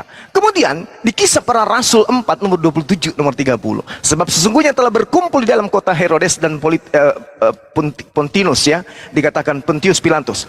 beserta bangsa-bangsa dan suku-suku Israel melawan Yesus, hambamu yang suci, yang engkau urapi, untuk melaksanakan segala sesuatu yang telah engkau tentukan dari semula oleh kuasa dan kehendakmu. Dan sekarang ya Tuhan, lihatlah bagaimana mereka mengancam kami, dan berikanlah kepada hamba-hambamu keberanian untuk memberitakan firman-Mu. Ulurkanlah tangan-Mu untuk menyembuhkan orang, dan adakanlah tanda-tanda dan mujizat oleh nama Yesus yang adalah hamba-Mu yang suci. Yesus hamba-Mu yang suci. Yesus adalah manusia perantara kepada Bani Israel. Ajaran ini kemudian berubah 380 derajat, 3 setelah jatuh di meja paganisme. Hamba yang suci seketika berubah menjadi Tuhan yang suci. Utusan sebagai anak manusia seketika berubah menjadi anak Tuhan. Kenapa? Karena itu jatuh di meja paganisme. Mana paganisme itu? Roma. Roma sebelum datangnya Yesus, sebelum datangnya Kristen, jauh sebelumnya mereka memang sudah ajaran paganisme. Begitu datang ajaran Paulus, maka rangkulanlah mereka, kemudian maka dijadikanlah Yesus pengganti dewa Zeus menjadi Tuhan yang mati di atas tiang salib. Catat itu. Jadi jangan Anda tersinggung kalau dikatakan agama Anda ada agama pagan. Kristen itu memang pagan. Kristen itu pagan. Tidak ada satu pun nabi yang mengajarkan ajaran Kristen. Hanya satu, yaitu Saulus. Nah, sekarang pertanyaannya, Saulus ini nabi utusan Tuhan atau nabi palsu? Karena Yesus mengatakan waspadalah kepada nabi palsu yang datang kepada Bani Israel menyamar seperti domba, padahal sebenarnya mereka itu adalah serigala yang buas. Demikian.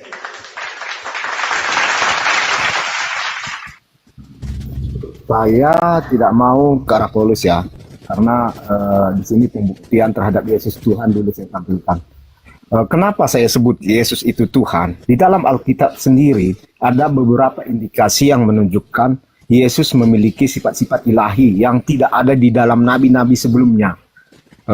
Yang sebelum Yesus ada, di dalam nabi-nabi itu tidak ada satupun sifat ini. Yang pertama itu Yesus disebut sebagai Immanuel, yang berarti Allah beserta kita, yang ada dalam nubuatan Yesaya 17 ayat 14. Ini menunjukkan bahwa Yesus adalah Allah yang datang dalam bentuk manusia. Yang kedua, Yesus itu mengklaim memiliki otoritas untuk mengampuni dosa.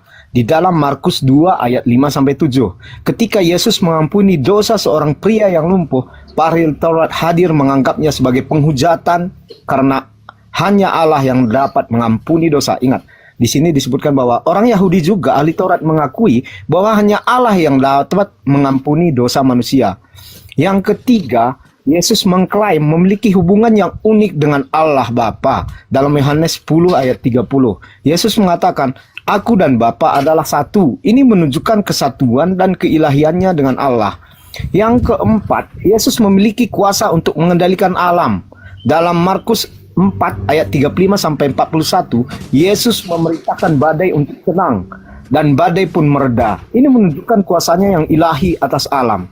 Yang kelima, Yesus mengklaim bahwa Dia adalah Aku adalah dalam Yohanes 8 ayat 58 yang mengacu pada nama Allah yang dinyatakan kepada Musa di kitab Keluaran. Ini hubungannya Yohanes 8 ayat 58 dan kita hubungkan dengan Keluaran 3 ayat 14. Ini menunjukkan Yesus mengidentifikasi dirinya dengan Allah yang kekal. 6. Yesus melakukan mukjizat yang hanya dapat dilakukan Allah. Dia menyembuhkan orang sakit, mengusir setan, membangkitkan orang mati, dan melakukan berbagai mukjizat lainnya. Yang ketujuh, di dalam keyakinan Kristennya, Yesus bangkit dari kematian, dan kebangkitannya menunjukkan kuasanya atas hidup dan kematian yang hanya dimiliki oleh Allah. Penting dicatat bahwa keyakinan dan keilahian Yesus ini adalah inti dari iman Kristen, memang seperti yang saudara katakan. Jadi kenapa sering terjadi pertentangan ketika ada orang yang menyatakan bahwa Yesus itu tidak disalib dan tidak bangkit? Ya udah jelas, karena dia menyerang inti dari iman Kristen. Namun dari yang saya paparkan ini semua, ini adalah data di dalam kitab kami, dalam Injil, di dalam kitab Injil Perjanjian Baru dan ada juga di Perjanjian Lama. Jadi saya rasa kalau Anda teliti kitab ini, kitab ini, memang di situ menunjukkan Yesus adalah Tuhan. Kalau di lain sumber yang kita lihat, Itu ya saya rasa nggak fair kita membandingkannya. Kalau Anda nanti bandingkan ke kitab Anda, ke kitab Basilides, ke kitab-kitab yang lainnya, itu nggak korelasi dia. Jadi kalau Anda mencari data di Alkitab, yang saya bilang tadi nih, 7 poin ini, saya rasa ini adalah menunjukkan keilahian. Kalau bisa Anda carikan satu orang yang bisa memiliki sifat-sifat seperti ini tadi, oke, kita meragukan keilahian Yesus. Tetapi coba Anda carilah, kalau ada, tampilkan datanya.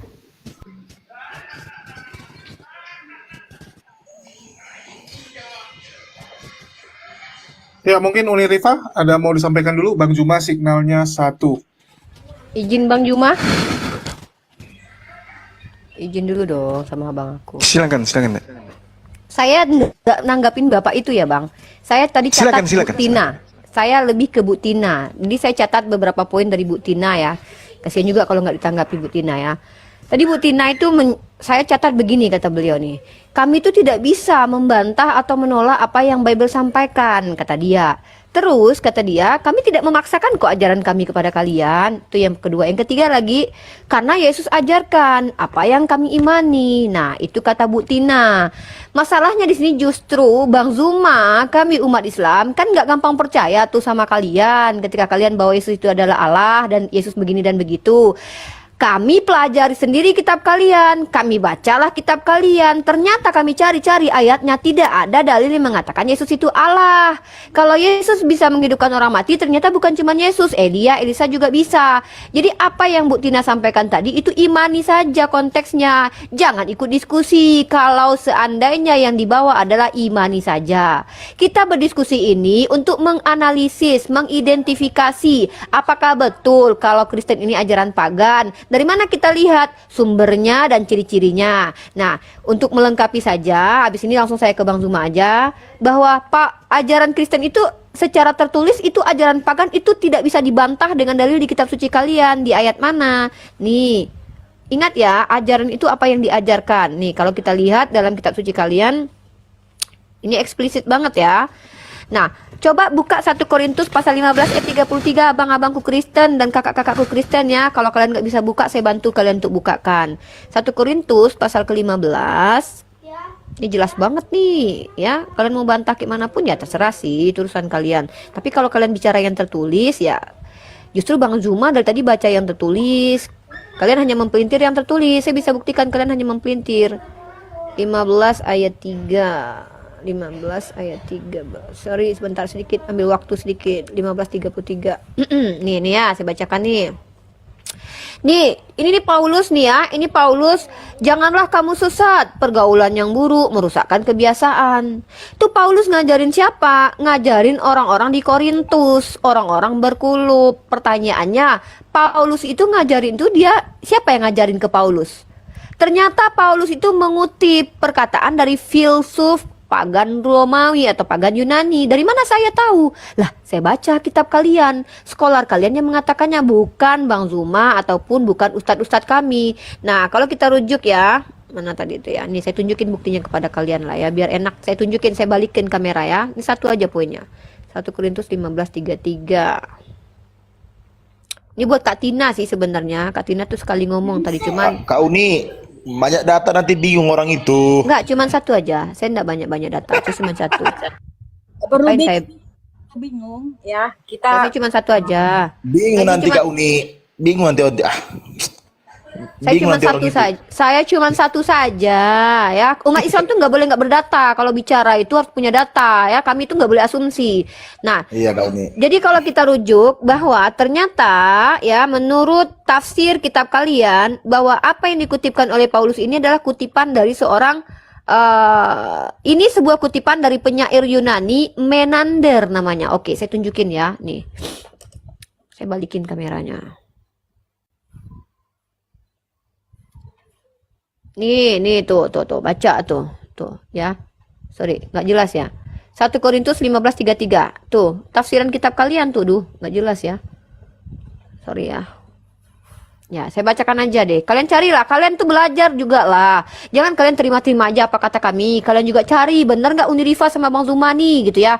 Nah, di sini dikatakan ini sebuah kutipan dari penyair Yunani Menander pada abad keempat sebelum Masehi. Nah, ayat ini juga adalah peribahasa dari orang-orang Yunani. Kok bisa kalian menolak bahwa kalian itu ajaran pagan Romawi dan Yunani, sementara memang betul-betul kok Paulus mengambil kutipan-kutipan orang pagan lalu mengajarkannya kepada orang-orang yang bukan Yahudi begitu. Terima kasih Bu Tina. Kalau bicara suatu saat ini kalau Bu Tina dikasih kesempatan sama harus bicara nih, bawa data ya Bu. Kalau Ibu cuman iman nih, saya nggak bisa tolak Bible, pokoknya saya percaya seperti itu, Bu nggak usah diskusi ya, mending Bu nonton aja. Saya jawab ya Bu ini ya. Tunggu dulu, saya kasih kohos dulu. Terima kasih. Aku mau Silakan pengumuman dulu. ke Bang Zuma lagi. Ya, tunggu, aku mau pengumuman dulu ya bagi teman-teman. Mari kita doakan teman kita nih ya, saudara kita Bang Umar yang sebenarnya sedang sakit tapi dia malu untuk ngomong dan bahkan mau operasi ya Bang Umar. Oi ngomong oi. Kanlah, besar kan Umar. Iya. Nggak mau ngomong dia karena malu.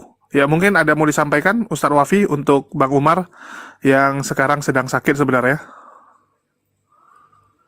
Ya, kita doakan teman-teman semoga saudara kita Bang Umar diberikan kesehatan, kelancaran, dan mudah urusannya, dimudahkan oleh Allah Subhanahu wa Ta'ala, dan nantinya beliau bisa sehat kembali seperti semula, bisa berjuang lagi bersama kita semuanya dalam mentauhidkan Allah, li'ala'i kalimatillah, untuk menjunjung tinggi agama Allah Subhanahu wa Ta'ala.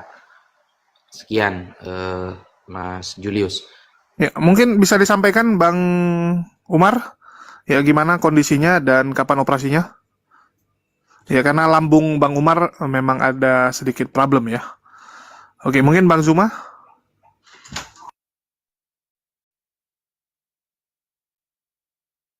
Sinyalnya merah itu Bang Zuma itu. Ya, signal Bang Zuma merah. Ini Umarnya diam terus soalnya nih. Halo. Iya, baik. Jaringan saya masih putus-putus ya? Ini lagi bagus. Masih putus. Cek. Bagus Bang.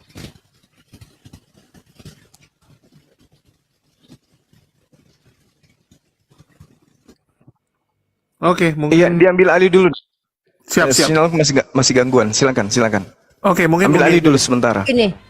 Saya Intinya perbaiki dulu teman-teman intinya Umar ini mengalami penyakit yang penyakitnya itu sebenarnya sudah lama dan beliau ini tidak mau ya terlalu terlihat seolah-olah bermanja-manja ria ya, memberitahukan kepada ikhwah semua gitu kan. Tapi kita kalau sudah tahu seperti ini kan tahulah apa yang bisa dilakukan kan gitu maksudnya. Bantu beliau, support kan bisa gitu kan, support dengan materi bisa, support dengan doa bisa, support dengan psikis juga bisa gitu ya. Jadi buat teman-teman yang ada mungkin di sekitaran tempat domisilinya Umar, teman-teman bisa mungkin datang langsung untuk entah beliau sekarang ada di rumah sakit ataupun di rumah, silakan untuk berkunjung, menguatkan secara psikis gitu kan, kita saling support lah, kurang lebih seperti itu. Dan yang terpenting itu doanya, semoga beliau segera disembuhkan oleh Allah, kurang lebih seperti itu. Nah jadi kalau teman-teman seandainya nih ada yang punya kelebihan rezeki nih Jul, mereka tuh nggak bisa kasih gift di sini tapi mau transfer nih ke rekening siapa kira-kira Jul? langsung DM Bang Umar aja. Nah tuh teman-teman bisa DM Bang Umar, nomor teleponnya di mana? Di DM TikTok. Di DM TikTok aja, soalnya Nah, kalau rekeningnya ada sih, cuman nanti kalau memang Bang Umar mau ya. Nanti Jadi teman-teman gitu, insya Allah kalau memang teman-teman punya kelebihan rezeki ya, dan silakan mensupport Umar untuk membantu proses penyembuhan beliau, karena tentu kita tahu ya walaupun ada BPJS yang namanya sakit itu butuh biaya-biaya di luar BPJS itu. Kalau seandainya pun beliau punya BPJS, kalau tidak punya BPJS tentu biaya akan sangat banyak. Intinya kita ringankan beban saudara kita dengan cara apa? Kita support ya dari 3 sisi, 3 aspek, bisa doa, support mental dan juga support dalam segi materi. Jadi mudah-mudahan kita semua sama-sama saling saling menutupi gitu. Kurang lebih seperti itu. Dan itu aja mungkin. Bang Zuma udah oke Bang Zuma signalnya Bang. Iya, tambah lagi Uni untuk ibunya Akang Satria juga ya yang iya sakit juga. Ibu Akang Satria juga dalam keadaan sakit seperti yang saya sampaikan tadi. Kalau ada teman-teman yang mau mensupport secara psikis, yang dekat rumahnya Akang boleh ya berkunjung untuk jenguk tuh boleh, atau yang mungkin ada kelebihan materi juga bisa gitu ya. Kalau misalnya teman-teman kita nggak mau nih lewat gift TikTok, karena kan kalau gift TikTok beli berapa nanti teman-temannya dapat berapa. Lebih baik kirim ke rekeningnya aja gitu, boleh DM aja minta nomor rekeningnya, atau mau support secara doa juga nggak apa-apa, itu jauh lebih baik ya, karena doa itu yang paling penting. Nah, mungkin untuk seperti itu. Dan innalillahi wa inna ilaihi rajiun, turut berduka cita atas wafatnya ibunda dari Kang Erik, mualaf, saudara kita mualaf yang YouTube-nya itu apa namanya, Jul? Mualaf channel lah para lu. Mualaf channel ya. Kang Erik semoga dikuatkan, semoga ibunda mendapatkan tempat di sisi Allah, diampuni segala dosa dan diwafatkan dalam keadaan husnul khotimah. Dan ibunya meninggal Otenoy. Hah? Ibunya masih Oh iya, pokoknya ya ibunya kan masih oten. Nah, terus kenapa emang ya udahlah ya, ya aku nggak tahu kan. Ya pokoknya Kang Erik dikuatkan deh, ya Allah ya Rahman. Semoga Kang Erik diberi kesabaran dan ketabahan ya. Aku nggak tahu kalau ibunya masih oten. Lanjut lagi. Iya, jadi waktu hari Jumat kemarin kita datang ke sana untuk memberikan pemahaman lagi ya dengan Kodondi, tetapi ibunya masih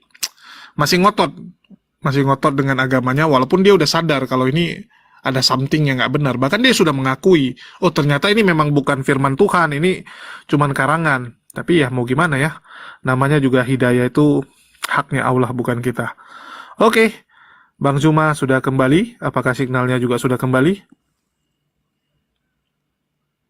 Halo Bang Zuma. Ya mungkin Tina ada yang mau dijawab tadi, silakan. Jadi begini Kak Uni yang cantik dan manis. Jadi menurut saya dengan kalimat tadi ya, 1 Korintus 13 ayat 33 tadi, memang benar Paulus itu mengatakan janganlah melakukan ajaran ini ya, apa tadi, seperti itu, yang sama dengan apa yang disampaikan oleh orang pagan. Saya pikir saya juga Kak Uni juga selalu mengatakan hal seperti itu kepada anak-anak saya, kepada mungkin teman-teman saya. Jadi itu hal biasa ya, mengatakan hal-hal yang baik ya. Mungkin saja Saulus kan bergaul dengan orang-orang mungkin yang dekat ya, secara rohani, mengambil kutipan-kutipan yang mengambil pengalaman seseorang. Jadi menurut saya itu belum bisa ya dijadikan bahwasanya si Saulus itu penganut pagan hanya karena adanya persamaan satu kalimat atau beberapa kalimat. Tidak bisa kita jadikan ukuran gitu. Jadi saya tanggapi boleh ya, biar Bang Zuma. Ya, boleh. Oke, Bu, kalau seandainya mengambil sudut pandang orang lain yang memang baik untuk peradaban dunia, seperti dalam ranah akademis mengambil filosofi dari Socrates, itu enggak apa-apa. Yang kejinya adalah sudut pandang ini dimasukkan ke dalam kitab suci, lalu dikatakan itu datang dari Tuhan. Itu Bu maksud saya. Nah, kalau seandainya dalam pemahaman akademis mah nggak masalah. Ada orang ngaku-ngaku ketemu Tuhan, memberikan ajaran yang tidak berasal dari Tuhan. Parameternya mana ucapan saya? Ulangan 18 ayat 18 sampai ke 20. Ada seorang nabi yang mengatakan sesuatu yang tidak Tuhan perintahkan kepada orang itu. Dan ternyata apa yang dia sampaikan dianggap dari Tuhan. Ini namanya kan memfitnah Tuhan, Bu. Ajaran pagan itu adalah ajaran yang dibuat-buat oleh manusia, Bu. Masalahnya adalah ketika pengajaran Paulus itu tidak mendasar kepada yang diajarkan oleh Yesus sebagai Tuhan kalian. Begitu Bu maksud saya ya. Bukan berarti kita tidak boleh mengambil sudut pandang orang-orang yang berbeda keyakinan dengan kita, tapi sudut pandang itu baik, boleh. Tapi jangan ngaku-ngaku kalau itu dari Tuhan sampai masuk ke dalam kitab suci. Itu yang berbahayanya Bu Kurang lebih seperti itu. Silakan Bang Juma. Bang Juma masih merah. Itu silakan Bang Juma. Bang Juma masih merah. Iya, silakan Mbak Tina yang sudah terbata-bata dari tadi. Entah kenapa kok sama Uniriva malah terbata-bata. Gini ya, yang namanya buku itu ya Ibu Yuni, itu di situ ya ini Riva bukan Yuni. Jangan samakan walaupun mereka mirip. Yang ini mukanya lonjong, yang sana peta. yang namanya buku itu banyak ayat-ayat ya, banyak kutipan-kutipan yang ditulis kembali ya. Di situ ada yang bahasanya negatif, ada yang abu-abu, yang ada yang benar. Jadi jangan kita menyimpulkan satu Alkitab ataupun buku suci itu hanya dengan satu kalimat. Karena di buku itu iblis pun ada kalimat iblis yang jahat. Apakah itu menjadi ukuran kita untuk menyimpulkan bahasa yang ada di Alkitab itu adalah iblis? Tidak seperti itu, Kak Uni. Oke, saya dapat poinnya. Jadi Terakhir ya. Mengambil Terakhir tanggapan dari saya. summary atau formulanya, summary-nya. Ya. Kak Terakhir Uni. tanggapan dari saya. Besarkan muka yang mirip Bu Yuni nih, Jul. Besarkan, Jul. Ya, Ibu yang cantik, Kak Tina yang terhormat, yang membuat kesimpulan yang salah bukan kami. Kalian yang mengatakan bahwa itu adalah holy book. Holy book, buku suci. Kalau seandainya Anda punya parameter terkait tentang holy book ini, sampaikan di sini. Parameter holy book itu apa? Kalau Anda tidak punya parameter tentang holy book, maka buku Tatang Sutarman juga bisa disebut holy book. Ya, holy book itu buku suci. Dalam definisi, kalau kita bicara kitab suci, kitab yang suci dari kata kataba, peraturan Tuhan, ketetapan Tuhan, itu bahasa Arab, diterjemahkan, dimaknai oleh Imam Al-Qurtubi, artinya bukan hanya sekedar buku yang kita pegang, bukan, tapi keputusan Tuhan, kehendak Tuhan yang kemudian disampaikan melalui perantaraan nabinya menjadi wahyu bagi nabinya, diajarkan kepada umatnya, dan ditulis menjadi kitabul Al-Quran, yang di dalamnya ada tuntunan, syariat, ada perintah, larangan, baru dikatakan suci. Kenapa? Karena datang dari Tuhan, bukan dari Nabi Muhammad. Tidak ditambahi oleh makhluk Allah, tidak bisa dikurangi. Itulah dikatakan holy book. Standar Al-Quran begitu. Dasarnya mana? Holy book atau kitab suci ini, Al-Quran sendiri punya parameter, dia punya standar, bukan kami yang mengada-adakan. Kalau Al-Quran parameternya dari kami, berarti suka-suka kami. Yang penting kayak gini berarti itu kitab suci. Tidak. Tapi Al-Quran punya parameter untuk dirinya sendiri. Apa kata Al-Quran? Kalau ini datang dari manusia, tentu banyak kontradiksinya. Kalau ini datang dari manusia, tentu banyak ayat-ayat kitab-kitab yang bisa dipasukan, bisa mengikuti, bisa dirubah-rubah ayat ini. Ya, wa in kuntum fi raibim mimma nazzalna ala abadina fa'tu bi suratin min misli. Bukti bahwa Al-Quran itu datang dari Tuhan tidak ada. Kitab apokrifanya Al-Quran ini. Tapi bagaimana dengan kitab kalian? Kitab kalian mengisi di dalamnya dongeng. Hakim pasal 9 ayat 7. Itu kata skolar kalian bahwa itu adalah fabel, yang adalah dongeng. Belum lagi kata skolar kalian juga banyak kontradiksi di dalamnya, banyak kesalahan-kesalahan human error ketika penyalinannya. Kemudian ada pendapat-pendapat orang lain di dalamnya seperti siapa? Pendapatnya Paulus yang mengutip pendapatnya orang-orang pagan Romawi. Lah masalahnya yang membuat kesalahan itu kalian dengan mengklaim bahwa kitab itu suci. Kalau kalian punya parameter bahwa menurut kami kitab suci itu boleh di dalamnya dongeng, boleh di dalamnya adalah kata-kata kotor, kelamin sebesar punya keledai, pancaran maninya seperti punya kuda, ndak apa-apa bagi kami, itu kitab suci. Ya udah, sampaikan di sini. Yang ngajarin kalian begitu siapa? Kan begitu, Bu. Baru kita tahu, oh begitu kitab sucinya orang Kristen. Boleh di dalamnya ada payudara, birahi, buah pelir. Kan begitu, Bu. Enak diskusi kita. Jadi kita saling sepakat aja. Maaf, Al-Quran ndak boleh begitu. Al-Quran adalah kitab suci, bahasanya pun suci, ndak vulgar, ndak kotor. Begitu, Bu Tina. Silakan, Bu, kalau mau jawab nanti Bang Zuma yang menjawab lagi ya, karena saya rasa saya sudah cukup ya. Makasih. Ini saya perlu jawab juga ya, Pak Uni ya. Jadi begini, Bu Yuni, yang namanya kitab suci ataupun kitab Namanya Yuni terus. Uni, oh ya, yang Oh ya, namanya kitab suci ataupun kitab sama pemaknaannya mengenai membuat sebuah buku.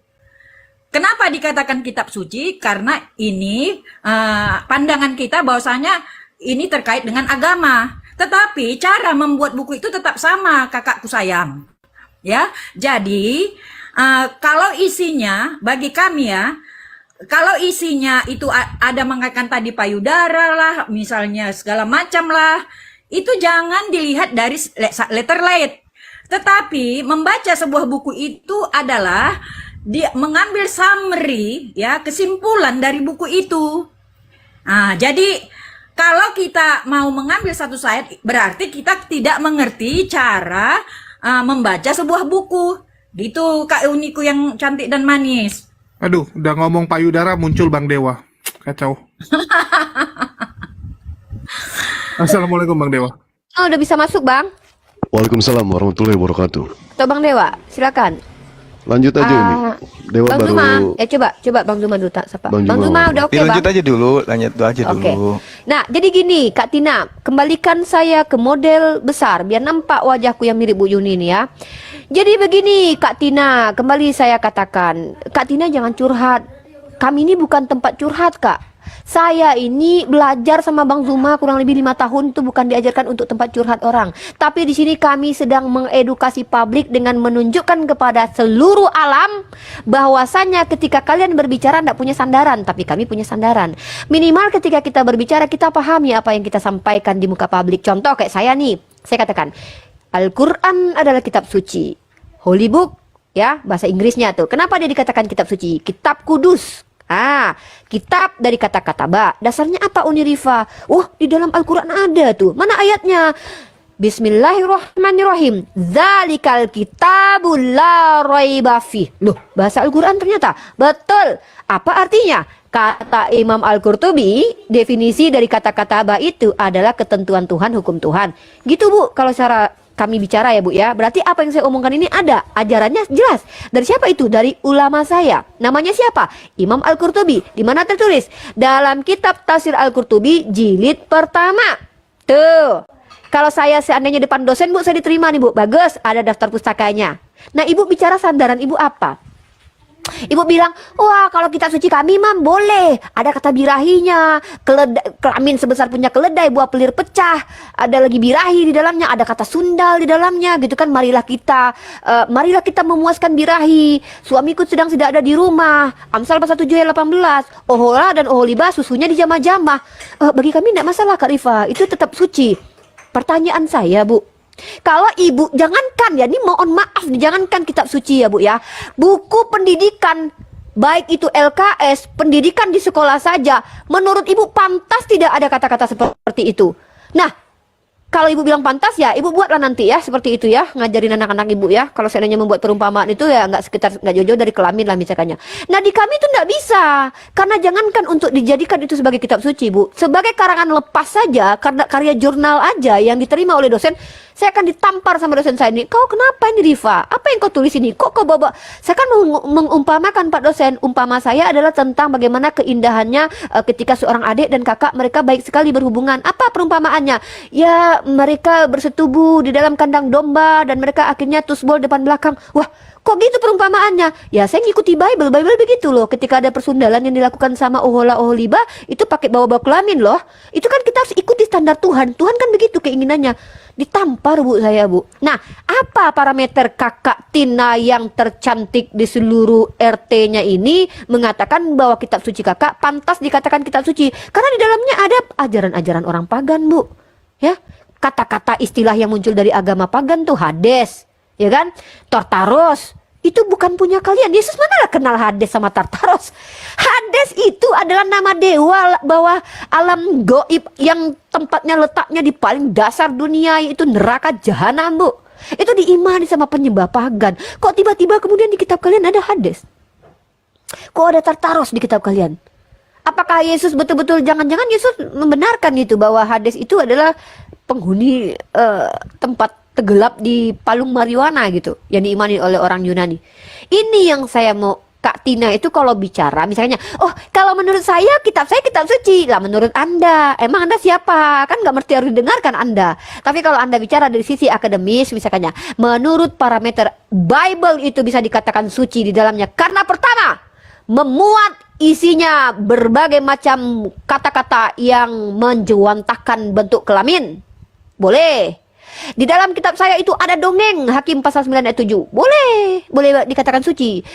Kemudian di dalam kitab saya ada pandangan orang yang keliru. Menurut pendapat orang, Yesus adalah anak Yusuf, padahal bukan. Gosip orang-orang dimasukkan ke dalam kitab Anda, menjelma jadi kitab suci. Pandangan orang yang salah jadi kitab suci loh. Pandangan ahli-ahli filosofi pagan jadi kitab suci. Ya kalau menurut Anda tidak apa-apa ya sudah. Makanya ini kenapa umat Islam tidak akan pernah beriman kepada kitab kalian mengatakan kitab itu suci. Karena kitab kalian sudah ternoda dalam perspektif kami. Ternoda dengan adanya dongeng, ternoda dengan adanya ajaran pagan, ternoda dengan adanya kata-kata vulgar di dalam, ternoda dengan adanya distorsi kontradiksi di dalam itu. Ternoda dengan tidak jelasnya siapa yang membukukan kitab itu. Siapa yang mengkanon kitab kalian? Bu, tolong. Ibu, mohon maaf, Ibu kan mewakili Kristen di sini. Ibu edukasi, kasih tahu kepada Bang Zuma dan kepada saya dan kepada ini yang punya Komal ini bahwa kitab kalian itu punya standar parameter yang memang diajarkan oleh Yesus. Begini loh kitab suci itu. Ajarkan kami Bu, seperti saya mengajarkan Anda. Parameter kitab suci saya itu datang dari Al-Quran sendiri. Tidak ada kontradiksi, tidak bisa ditiru manusia. Kan begitu. Dan terjaga, tidak ada distorsi. Kurang lebih seperti itu, paham nggak Bu? Oke, Kakak Rifa yang cantik dan semakin manis ini. Nah, nggak salah lagi dia, bukan Yuni. Makin kesini, ini semakin manis saya lihat kan. Waduh, Sama kayak Bang Juna yang ganteng, ya kan? Jadi Kak Rifa, itu Udah pastilah kalau abangnya ganteng, adiknya bakalan cantik. Lanjut. iya, iya. Jadi gini, menurut saya itu adalah semua pandangan Kak Rifa ya. Jadi pandangan Kak Rifa yang dari segi agama Kak Rifa sendiri. Sementara menurut keyakinan kami tidak seperti itu. Kami mempercayai dengan pasti apa yang menjadi keyakinan kami. Sementara Kak Rifa itu membahasnya menurut pandangan dan perspektif Kak Rifa yang kebetulan Muslim. Jadi sebenarnya ini juga pelajaran bagi kita semua ya. Sebenarnya kita tidak boleh mempertentangkan atau mendebat dua server yang berbeda untuk menjadi satu tema. Ya, jadi hasilnya seperti ini gitu. Kecuali kita sepakat. Pertama, kita berdebat ya, tetapi kita menjaga etika gitu. Aturan, misal etikanya itu apa? Menghormati apapun pendapat orang lain. Kalau menurut kita salah, udah di benak kita sendiri kita sampaikan.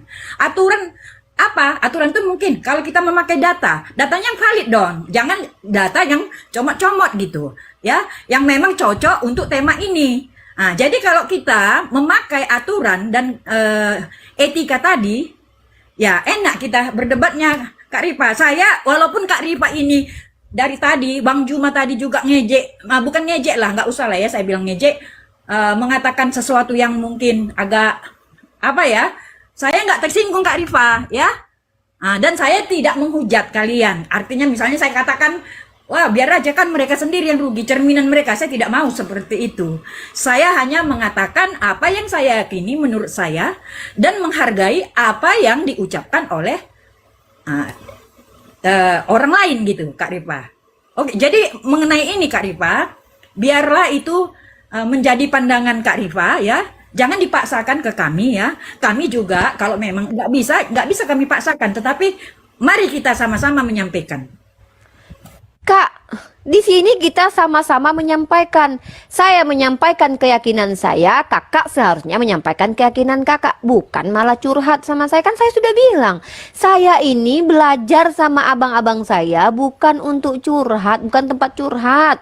Saya di sini ingin mengeksplor bahwa ajaran Kristen itu punya dasar. Dari tadi ibu ndak jelaskan kenapa kitab kalian bisa dikatakan suci. Ndak ibu jelaskan ke saya. Saya sudah jelaskan kenapa kitab Unirifa bisa dikatakan suci. Karena Al-Quran punya standar terhadap dirinya. Tidak ada distorsi, tidak ada kata vulgar, dan juga tidak dirubah-rubah atau terdistorsi. Kitab kalian gimana? Saya bisa tunjukin. Saya sudah tunjukin tadi. Kitab kalian itu satu memuat isinya dongeng. Ibu cek dulu lah kalaupun ibu tidak percaya. Hakim pasal 9 ayat 7. Ibu buka di Tafsir Yerusalem, Tafsir ND, Matthew Henry, ibu baca itu baik-baik. Kemudian di dalam kitab kalian memuat bahasa-bahasa yang kalau sampai sekarang ini kita gunakan bahasa itu dalam ranah publik dianggap cebel, Bu. Caebul ya. Kenapa? Karena kok frontal kali. Seperti birahi, bersundal, kelamin sebesar punya keledai, pancaran maninya sebesar punya kuda. Itu tertulis indah di kitab Anda, ya. Dan kemudian kalau di Al-Quran Oke, saya tidak bawa parameter saya. Kalau di Al-Quran saya punya parameter nih, ya. Kalau ibu apa? Kenapa kitab ibu bisa dikatakan suci? Udah ibu bilang aja ke kami. Kalau kami tidak perlu bantah itu. Oh gitu. Makanya saya katakan, kalau di kitab ibu ada kata-kata seperti itu dianggap kitab suci, ya sudah. Kami bisa apa kami? Itu kan urusan kalian. Kan nggak ada kami paksa-paksa. Kok gitu? Yang jelas akhirnya publik tahu. Seluruh umat Islam tahu bahwa ternyata kitab Kristen dikatakan suci karena ada di dalamnya perkataan-perkataan yang kudus. Apa itu perkataan kudus? Tuhan terkutuk, Galatia 3:13. Ada ucapan kelamin, ada ucapan kasar, itu tetap suci namanya. Nah, itu yang tidak dianggap oleh umat Islam. Kalau kita berbeda, kita sepakat untuk berbeda, tapi minimal jujur dengan diri sendiri. Tolong ajarkan kami bahwa kitab suci kalian itu betul-betul adalah kitab yang boleh memuat kata-kata vulgar seperti itu. Udah itu saja dari saya ya. Saya rasa ibu sudah paham ya. Jangan curhat sama saya, tapi jelaskan saja keimanan Anda. Dan saya tidak akan bantah itu. Curhat. Saya sudah terangkan tadi Kak Rifa ya. Saya tidak ada curhat. Jangan di framing-framing. Ini Bang Zuma udah bisa bicara kayaknya bentar. Bu Tina, Ya. Bang Zuma? Bu Tina. Ya. Oke lah, saya bantu ya. Saya juga Kristen, tapi Bu Tina benar yang bilang Kak Uni tadi. Memang banyak kata-kata seperti itu termuat. Nah, kita bisa bantu Kak. Oh, Siregar mau bantu menjawab apa pertanyaan saya ya. Oke, silakan Iya, Kak. Siregar. Iya, dia tadi nyari narasi, saya bantu lah. Jadi dasarnya itu di 2 Timotius pasal 3 ayat 16. Itu sih Kak Uni. Jadi apapun yang termuat dari dalam kitab itu ya memang semua berasal dari Allah, diilhamkan dari Allah. Nah, itu parameternya ya, itu klaim ya. Nah, tahu tidak definisi kebenaran itu adalah ketika klaim itu sesuai dengan realitas, maka bisa dikatakan benar.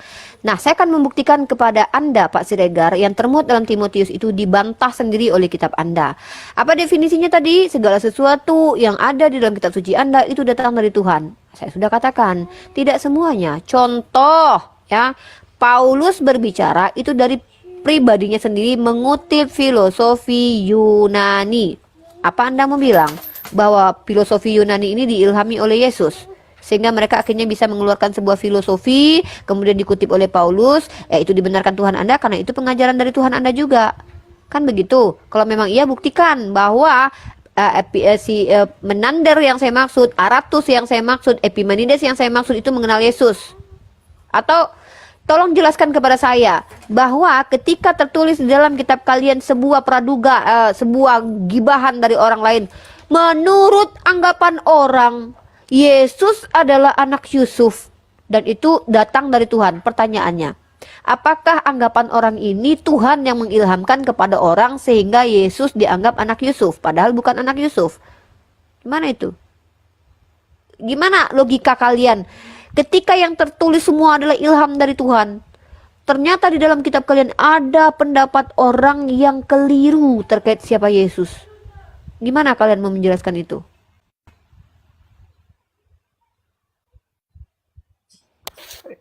Pendapat yang mana Kak Uni?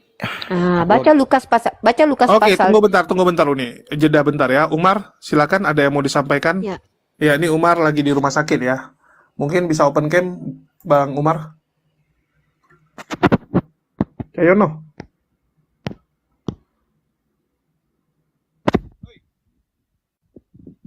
Mana si Umar nih? Halo. Ini Bang Umar bahas WA bisa nih. Oi, ngomong dulu, oi. Ya, mungkin dari Bang Dewa ada yang mau disampaikan untuk teman-teman kita ya. Ini lagi ini ya, bulan-bulannya banyak orang sakit nih. Umar sakit, mamanya Kang Satria sakit, dan Mana Jul? Assalamualaikum semuanya. Waalaikumsalam. Bisa open cam Bang Umar? Yuk naksir gua apa Jul? Astagfirullah. Udahlah, malas lah aku. Ya. Ntar Jul.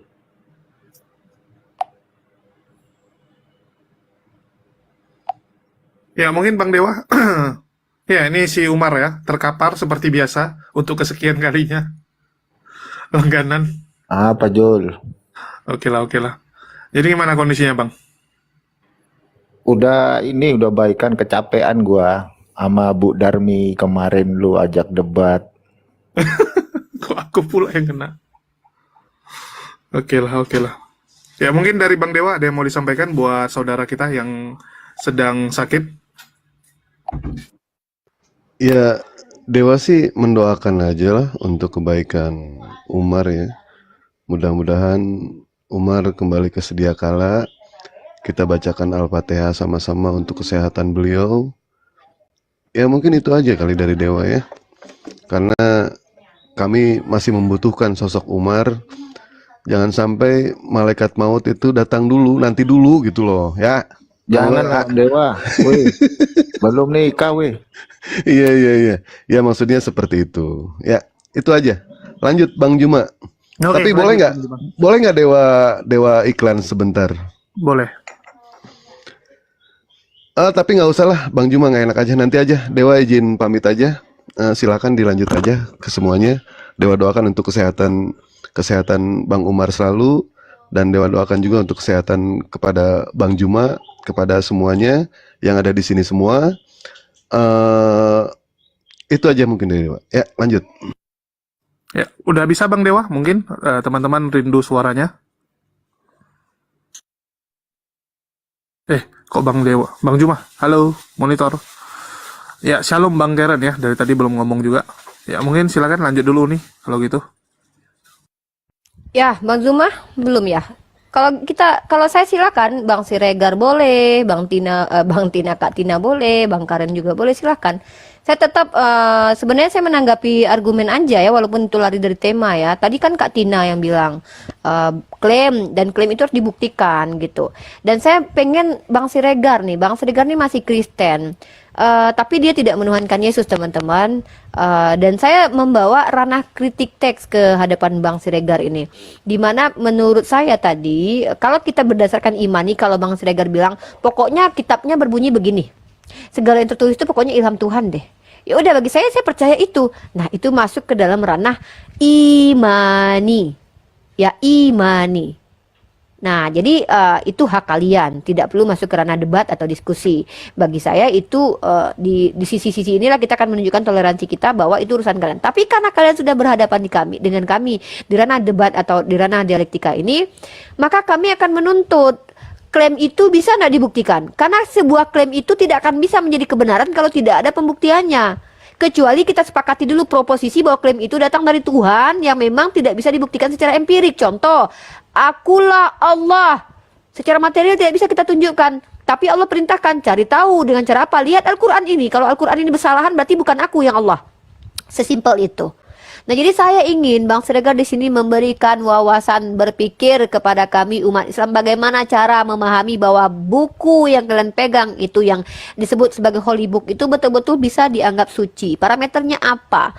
Kalau semuanya diilhamkan oleh Tuhan, saya bisa bukan, tapi aku yang katakan begitu. Nge-lag ya signal aku ya. Nge-lag ya Jul? Aman. Kurang lebih seperti itu ya Bang Siregar ya. Nah, jadi mungkin gitu aja sih kalau aku, jadi nggak perlu panjang kali lebar kalau aku. Silakan kalian jelaskan. Kitab saya itu suci Uni, walaupun di dalamnya ada anggapan orang, walaupun anggapan orang itu keliru begitu. Bagi kami itu tetap suci, ya sudah. Gitu. Udah gitu aja sih dari aku. Ada yang lain silakan. Belum, kayaknya masih merah ini. Oh ya, ada yang mau mualaf di tempat Josel, di telepon aku nih. Coba aku suruh naik aja ya. Soalnya aku pakai HP 1. Aku bilang kalau aku angkat mati nih. Ya, mungkin itu aja. Nih aku kan rekam juga di YouTube aku nih. Teman-teman yang ada di roomnya, di YouTube-nya Bang Zuma, jangan lupa juga subscribe channel Fa.